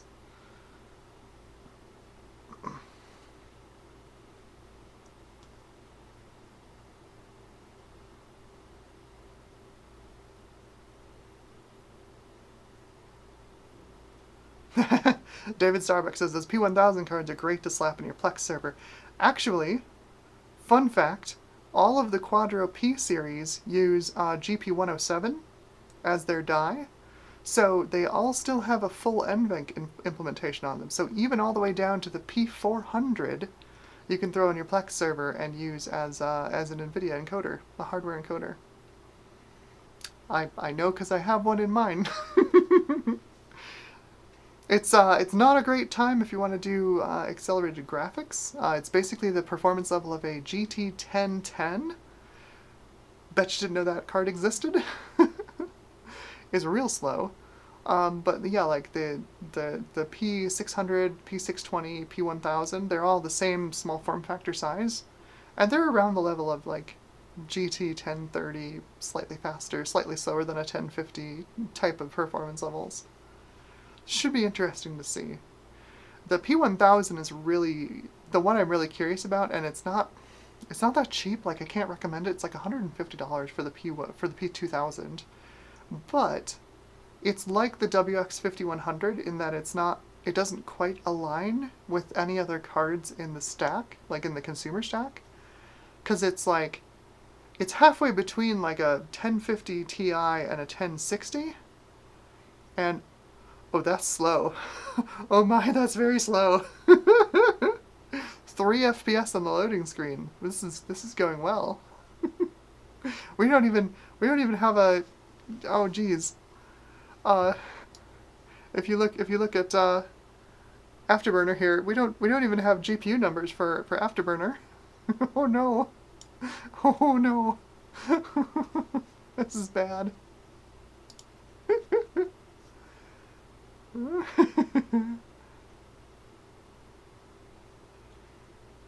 Yeah, so the 465 is significantly faster than the GT420.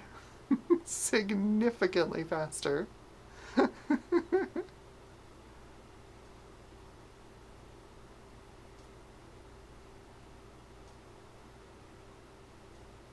Here we go. We are at the title screen. Now we have 2 gigs of VRAM, and we've taken an age and a half to load into this screen, so like we've got all of our textures in already, which is nice, but we're at 3 frames per second, so that's not amazing. Rick's Random Retro says FPS. Yes, we have some. We have 3. All right, so I've clicked. There we go. Now we're heading down into the Underdark. Oh god. It's a good thing we've got all that texture RAM, because, we've got a long time to look at those textures as they go by. Oh, this is bad. Oh boy. 5 frames per second. Pixel Pipe says those are nice screenshots.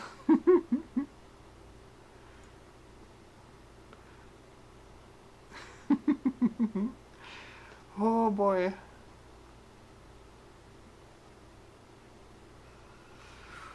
Oof-tastic.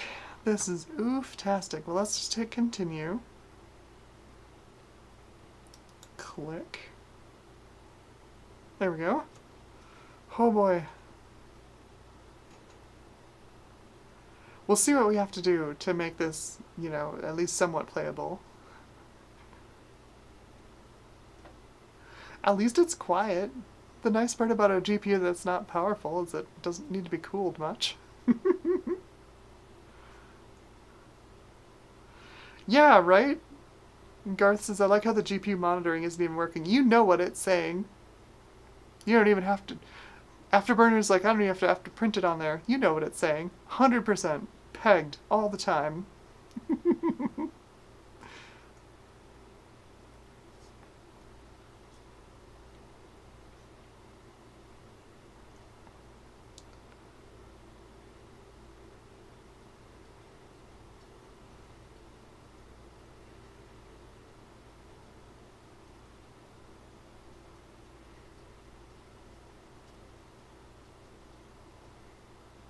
60% loading. It's not fast. Ho-ho.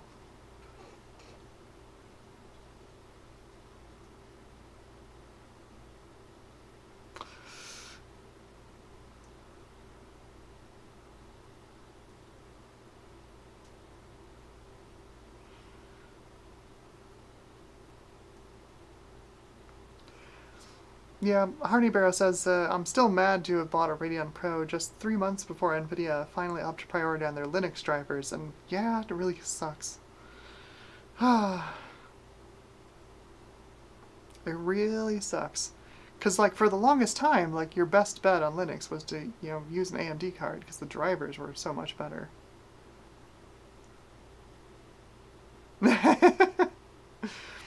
Rick says the fact that it hasn't just crashed completely is impressive. Well, like, it's just gonna be slow. It's just gonna be slow about it.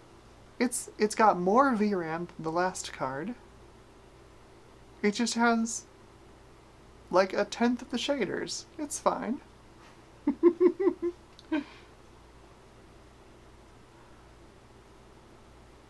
It's not quite a tenth of the shaders. How many shaders? Is 352? 352 shaders on the 465? I don't remember. Oh, everything's broken, Garage. You did not miss much. We have just finally loaded into the game on the GT420. We are getting a whopping 4 FPS. 4.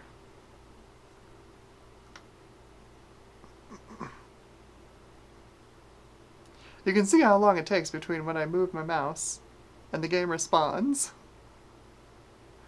That is bad. That's bad is what that is. Let's see if we can improve this. I want to be optimistic. Let's see if we can improve this. Right, so we'll go to options. Slowly, okay. The video menu. GT420. We're at 720p. Let's see if we can go lower resolution than 720p. Looks like maybe no. A lot of games these days don't go below 720p. So the good standbys of like 800 by 600 and 640 by 480 just don't exist anymore. So let's try... So for some reason we're on custom quality. We were on low before. I'll set that back to low. And if there's a resolution scale quality...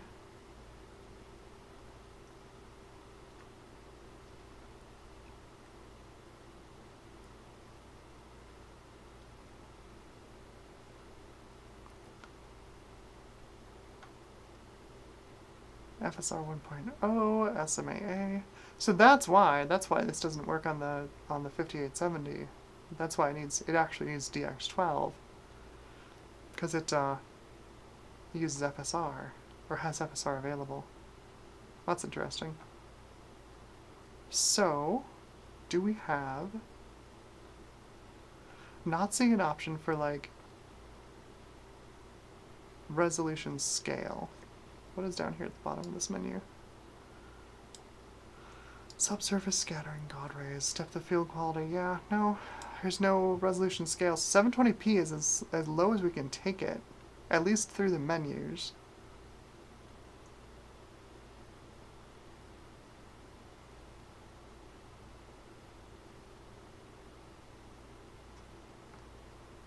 So what if I make this do full screen? Do we get more resolution options in full screen?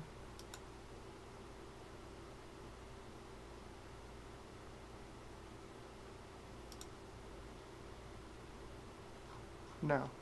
720p is the lowest we can go.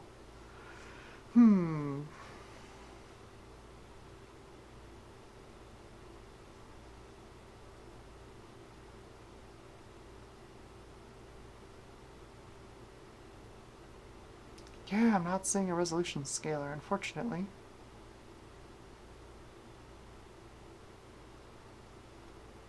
We're running anti-aliasing, so let's turn off the AA first.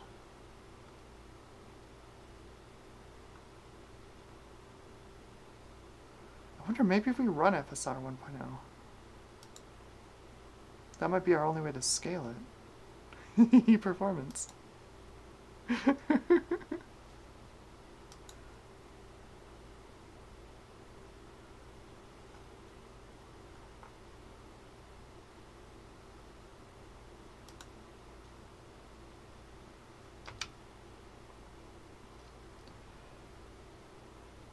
Well, we have improved the frame rate. We're up from 5 to 6 using FSR in the performance preset and turning off anti-aliasing completely.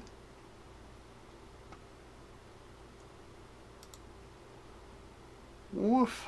This is rough.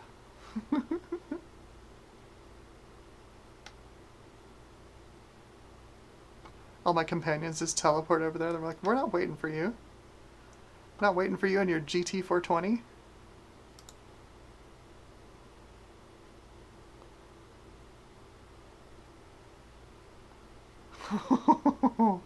Oh gosh.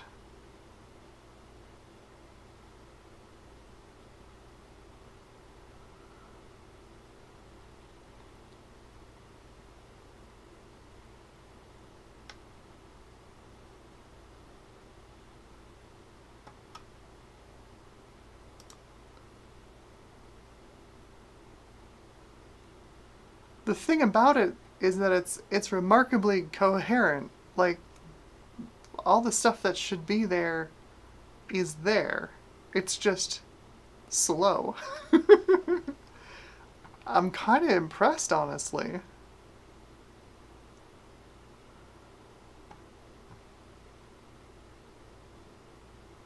I'm kind of impressed. Everything is broken in garage says, oh, weird, CPU's only at 50%. Strange how it was pegged at 90+% with the other card. Yeah, it turns out this CPU, as pathetic as it is, has to wait for this GPU. Honestly, I'm surprised that this is running as well as it is. Like, we've got a driver, you know, we've got a driver that's how many years out of date? And it's just working. It's just running the game. We're on a card that has, like, I don't know, is it 48 shaders? Like, this is GT210 levels of patheticness on the GT420. Oh, this is amazing.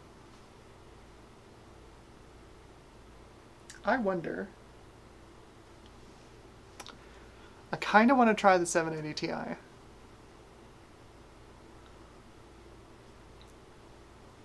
What do you think? Should we try the 780 Ti? We'll end on a bang. Maybe literally, if it pops the power supply.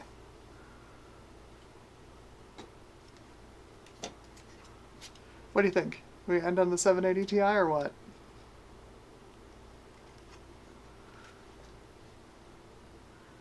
It's also likely to run in the realm of pretty good, being, you know, top of the line Kepler.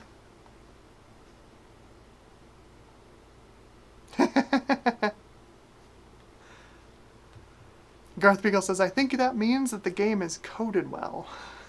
Yes. That's like my biggest takeaway from playing this game is that Larian really spent their time on it. Like it's really good. Like not just the writing and the visuals and the story and everything else, but like it runs nicely. It runs really well on low-end hardware. Like this is just like a capital G good game. It's kind of incredible. Alright, so everything is Broken Garage says do it. So let's do the 780. Garth Beagle also says let's do the 780. So let's do it. This power supply is hot garbage. It's got one cord. You can't see that here, but it's got one cord for PCI Express power that happens to have two 8-pin power connectors on it. And that is exactly what the 780 Ti needs.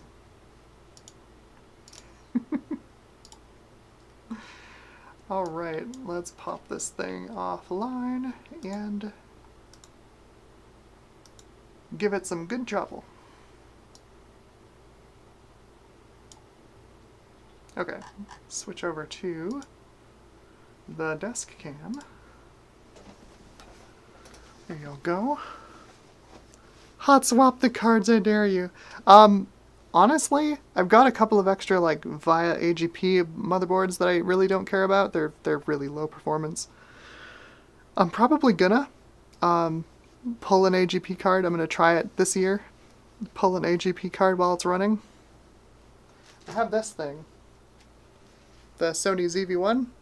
It's capable of doing like 480 frames per second slow motion. Get my disgusting hair off of it. It's capable of doing like 480 FPS for slow motion. So I think I'll try it. I have a Matrox G550, I think, that I bought, and it's got bad RAM on it. So it loads and it runs games, but everything's artifacted. So I'm going to use that as the candidate.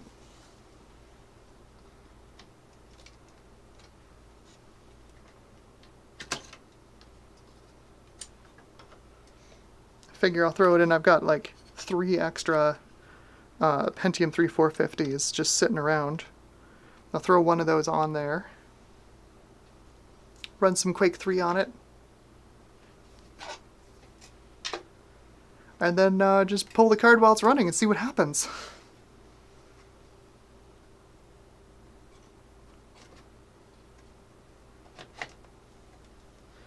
I do need to get a fire extinguisher before I do that, though. Okay, so now I gotta put these awful little connectors back together. Turn them back into 8-pin power connectors.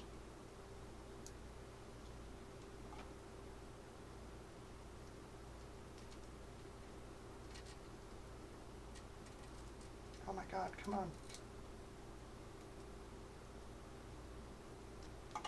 Oh, this one is the worst.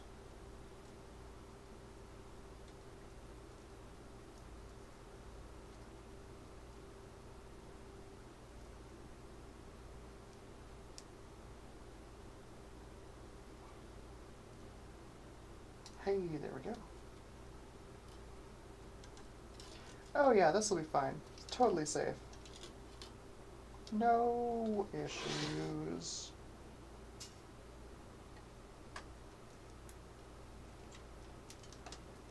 Oh, jeez.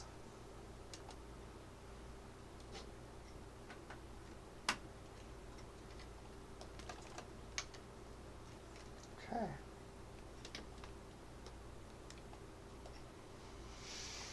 Oh boy, all right.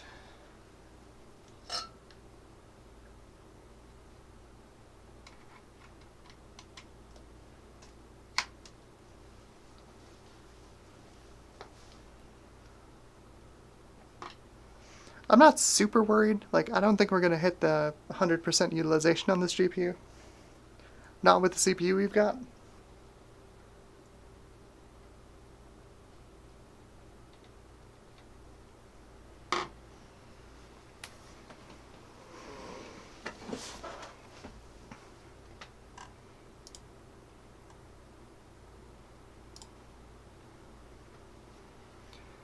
Alrighty.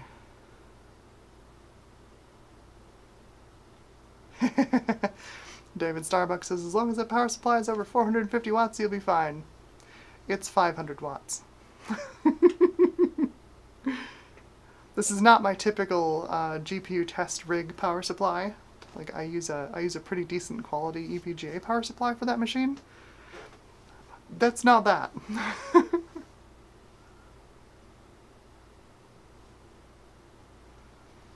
Pixelpipe says, I predict the 780 Ti will be a pleasant surprise. It's surprisingly capable, you know? It is a surprisingly capable card.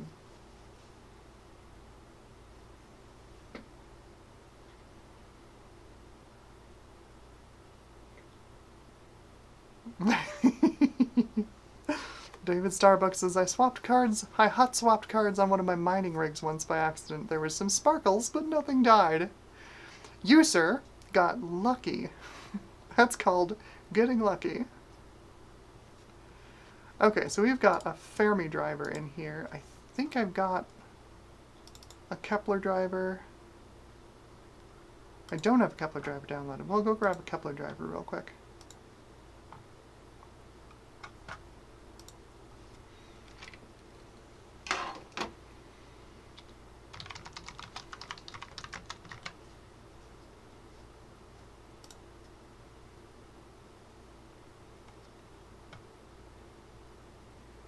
Definitely not an RTX 40 series.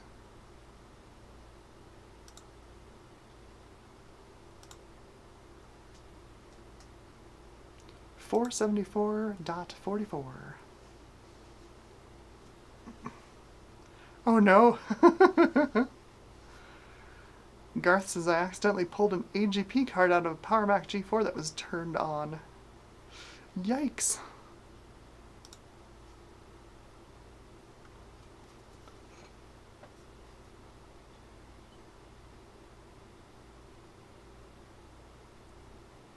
RetroTech says I use an RX 570 in an enclosure with my Mini. It's marginally acceptable.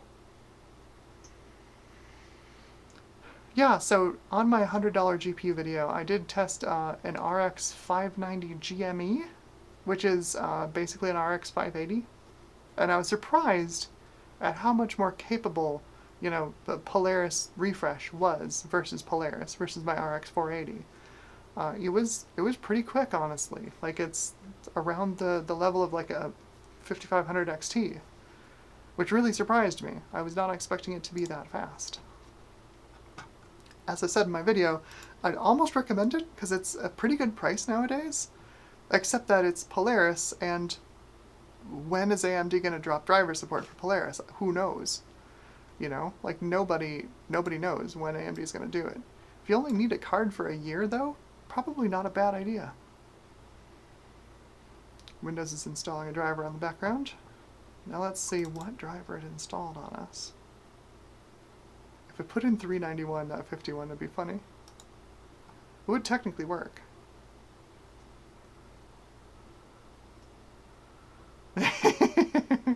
RX 590 GameStop edition. Exactly.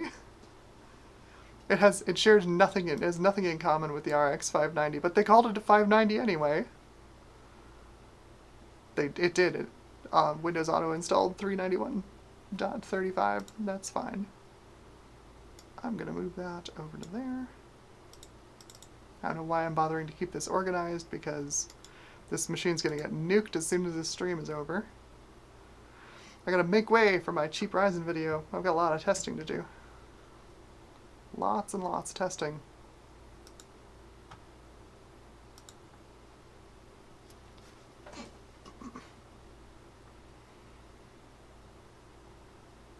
Ooh. David Starbucks says I have an RX 574 gig for $40 for my $100 PC. Yeah, no, the 570 is a good card.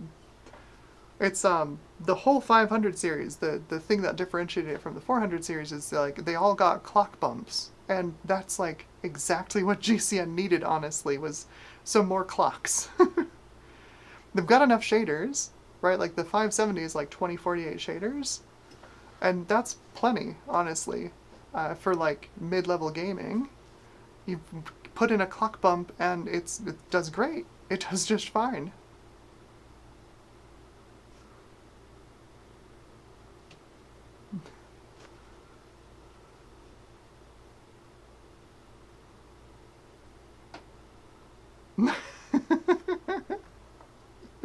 Retro Techie says, can you redo all these tests under Linux? Pronounced Linux, according to what Garth Beagle told me.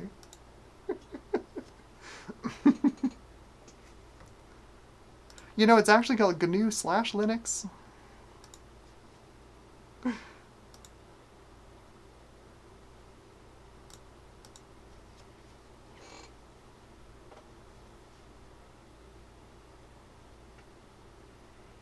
Everything is broken. Garage says I have a GT 545. Hopefully that'll be good enough for the challenge. Yeah, should be fine. Should be fine. Honestly, like, Lost Planet is a DX10 benchmark. Anything that can do DirectX 10 or better should be fine. Should be just fine. Now, as far as, like, getting on the leaderboard, there's 3 spots on the podium for whoever puts together the fastest machine for $100. We'll see.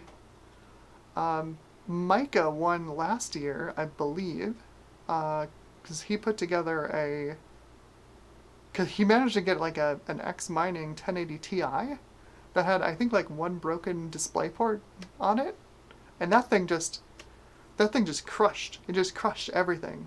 Like, he won, like, I think his score was like twice that of second place. So, like, we'll see. You never know. I was not expecting someone to, like, snag a 1080 Ti or anything like that.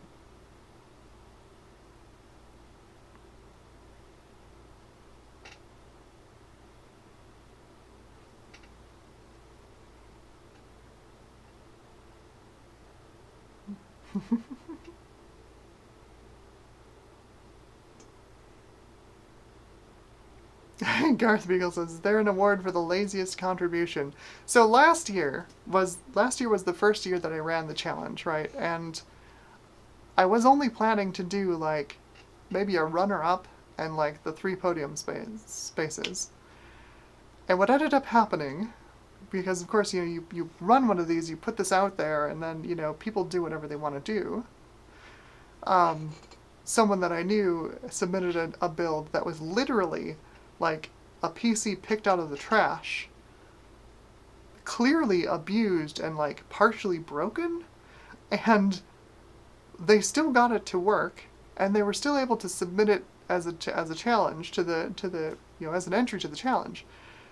And so in honor of their service of finding a literally free PC in the garbage that looked like it came from the garbage, looked like someone had run over it with a car, and getting it to work, and getting it to complete all the challenges, I created the Exploding Wrenchy Award. So we've got the Gold Wrenchy, the Platinum Wrenchy, and the Silver Wrenchy. So, like, Platinum Wrenchy is first place, Gold Wrenchy is second place, Silver Wrenchy is third place.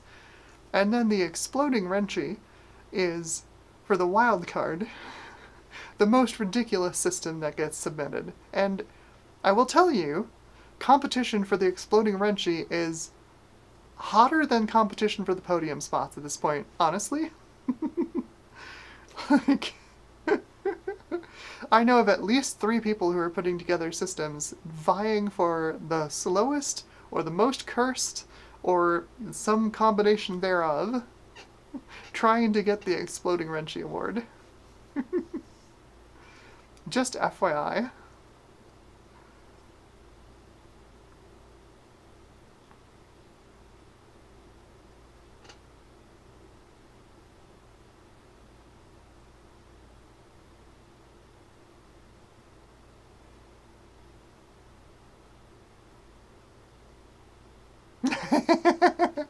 Garth Beagle says, yeah, woots, I can focus on bronze. Yeah, there you go.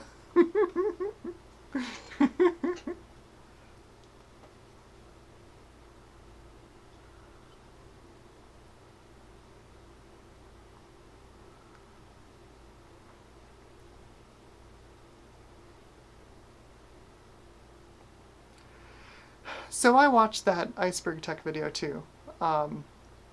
David Starbucks says the 1080 Ti was NVIDIA's best mistake, and that was the take that Iceberg Tech had. And honestly, I don't agree.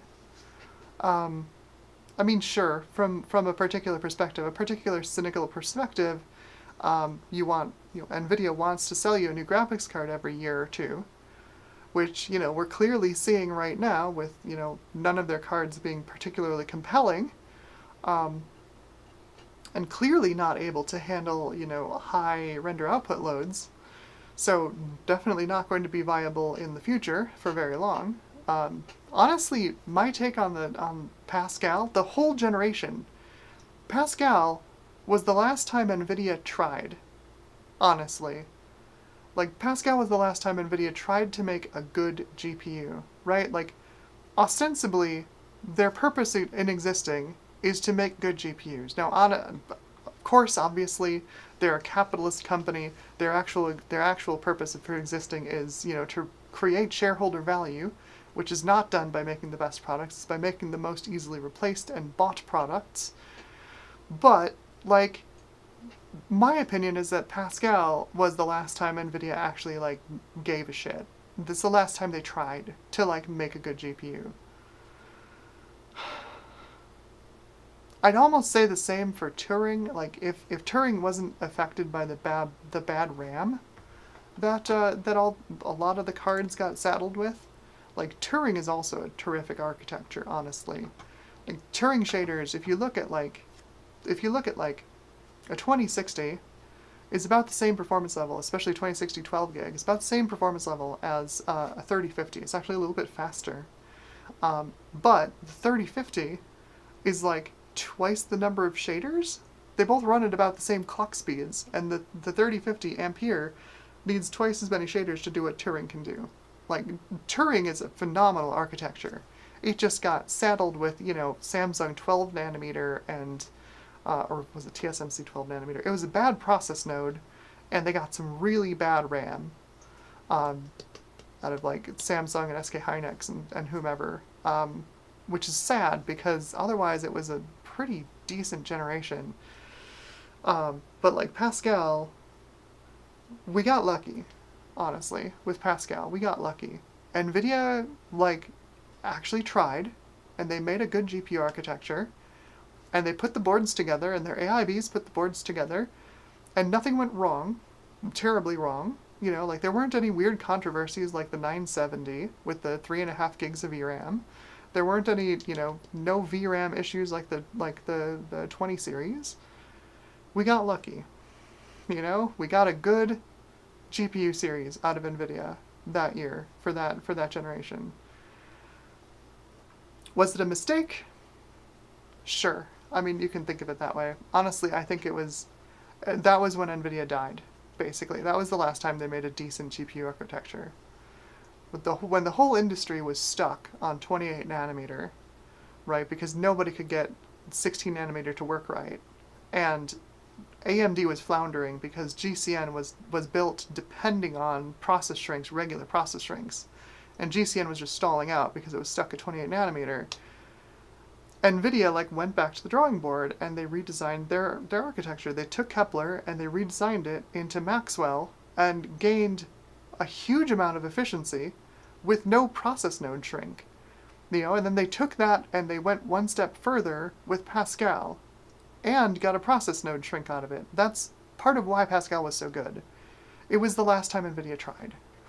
And I don't think they're going to try ever again, honestly. I don't think either of them are. AMD could have beat NVIDIA this round with the RDNA 3. If they had taken that GCD, the 300 millimeter square GCD, blown it up to 600 millimeter square, we know that RDNA scales about 50% when you double the area. So they could have built a card that was about 20-25% faster than the 4090, and they decided not to. They said, it's going to cost too much. No one's going to buy it. We won't bother. And that's the industry we're in now, is nobody cares. If it's not guaranteed to make money, we're not going to try. And Yeah, I don't think Pascal was a mistake. I think it was the last time NVIDIA bothered trying to do their jobs. And it's sad. It's really sad. Pascal was a great generation. I'm going to be very sad when they finally drop driver support for it, because it's good cards in that lineup. Good cards. Still good cards. Alright, anyway, sorry. That's my soapbox. We are on driver version 474.44. We've got 780 Ti in there. Let's see. Let's see what it can do. Stretch its legs.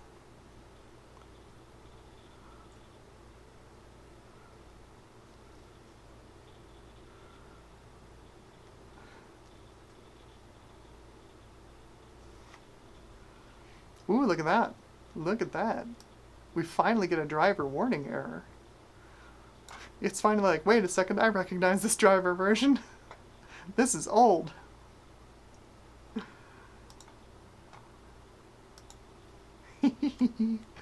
Oh, this should be interesting.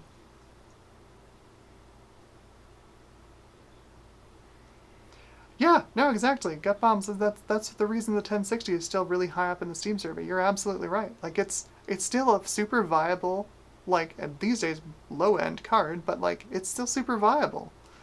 Especially if you manage to get the 6 gig version, like you're looking at the current generation of cards and going, what the heck am I gonna buy? They all suck.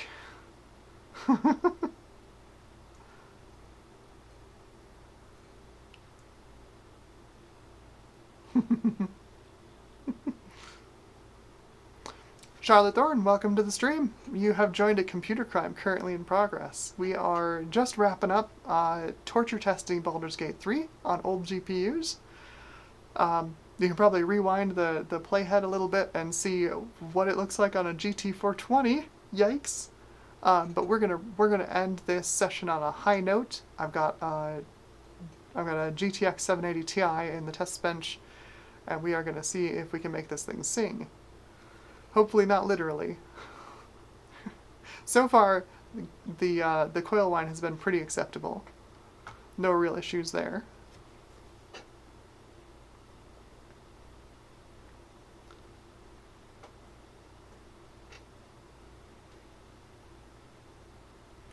K-Mac Vintage, welcome! Welcome to the stream. How's it going? Good to see ya.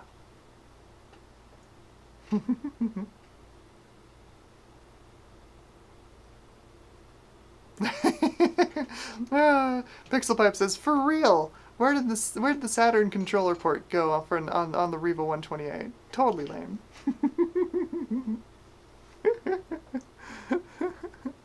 Oh yeah, no, we're still running our GT 420 settings. That's right, we're at 720p low FSR1 performance. Let's crank up the settings a little bit. Once we let our textures load in here off of the spinning hard drive connected on USB, because this is all about really torturing this game.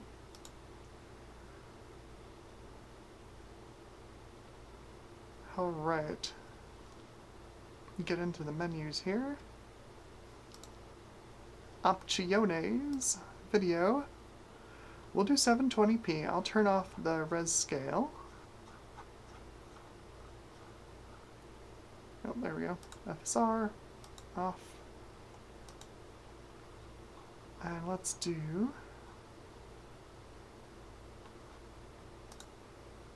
Let's try medium preset first, see what it does.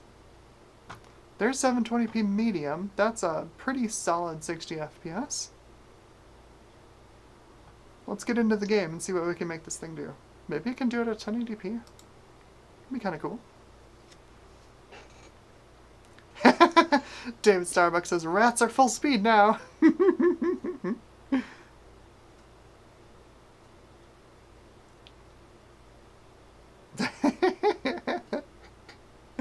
Harnibero says, big dumb gamer dream. What if there was a really big 8400 GS? I think you mean the 8800 GT?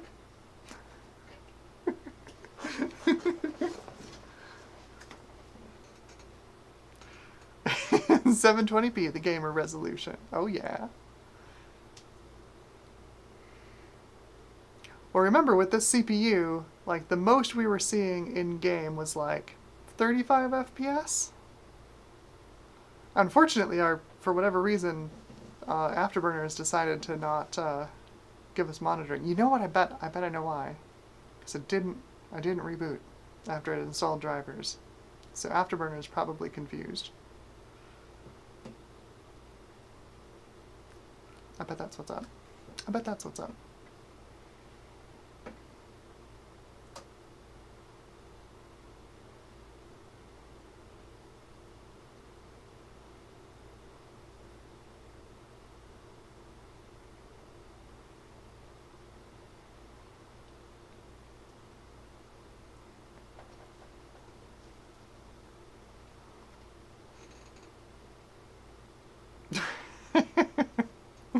Retro Techie says, if you really want to stress this, remove the fans off the system. I will not. I will not. Alright, so we are running... That's pretty smooth, actually. Let's let some geometry load in here and we can see what kind of frame rate we're going to get. There we go. That's more like it. There's about the 35 FPS mark. I wonder if I quit out and then come back in. If we quit out and then I restart Afterburner and come back in, I bet we can still get the GPU stats. Let me try that. Don't worry, the second time loading should be faster. Everything's in RAM already. Alright, so I'm going to close Afterburner. And then rerun Afterburner.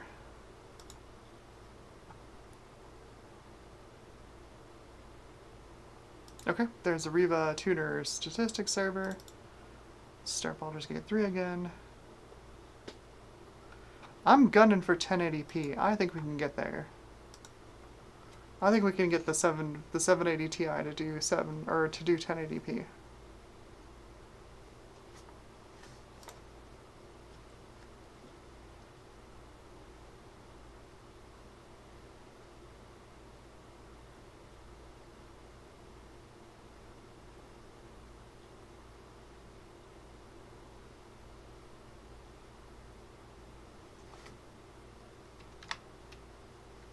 There we go. We've got GPU stats now.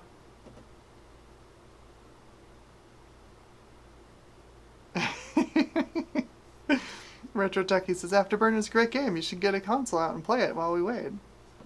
Yeah, let me just go grab my 32X that I don't have anymore because cross-country moves are terrible.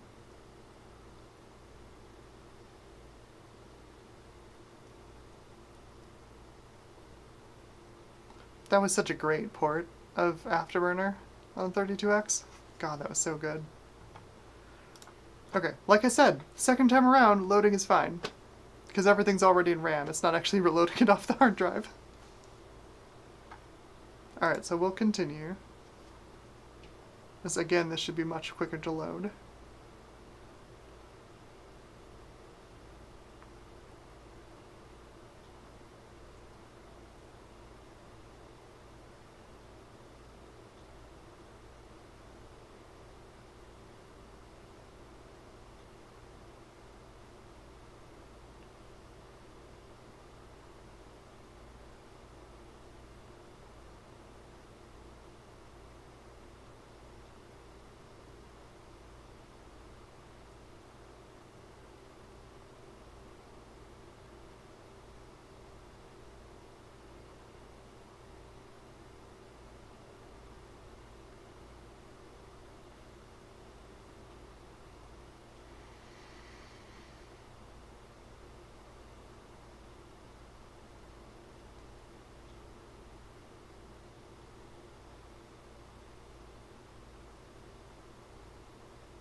I swear the second time is faster. Maybe it's not that much faster.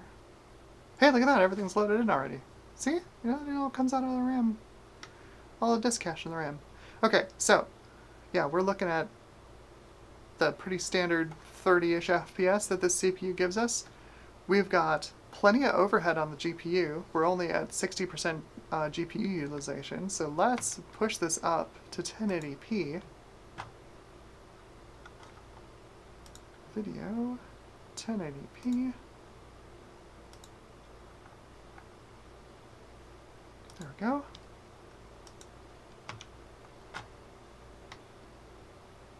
Hey, look at that. We have still got overhead on the GPU. We are only at about 80 to 90%. So let's push it up to high.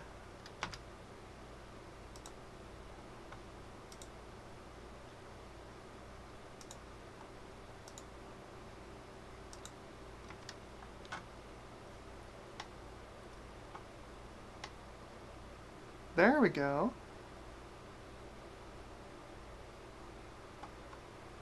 Well, in some cases as low as 50% utilization on the GPU, but yeah, I'm seeing us touch 99% there.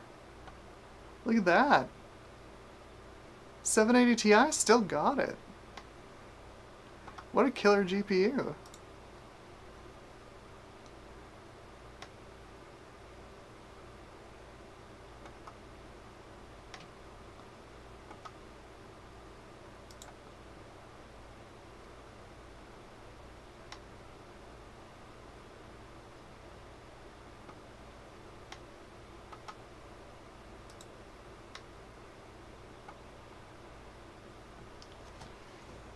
That's not bad. That's not bad at all.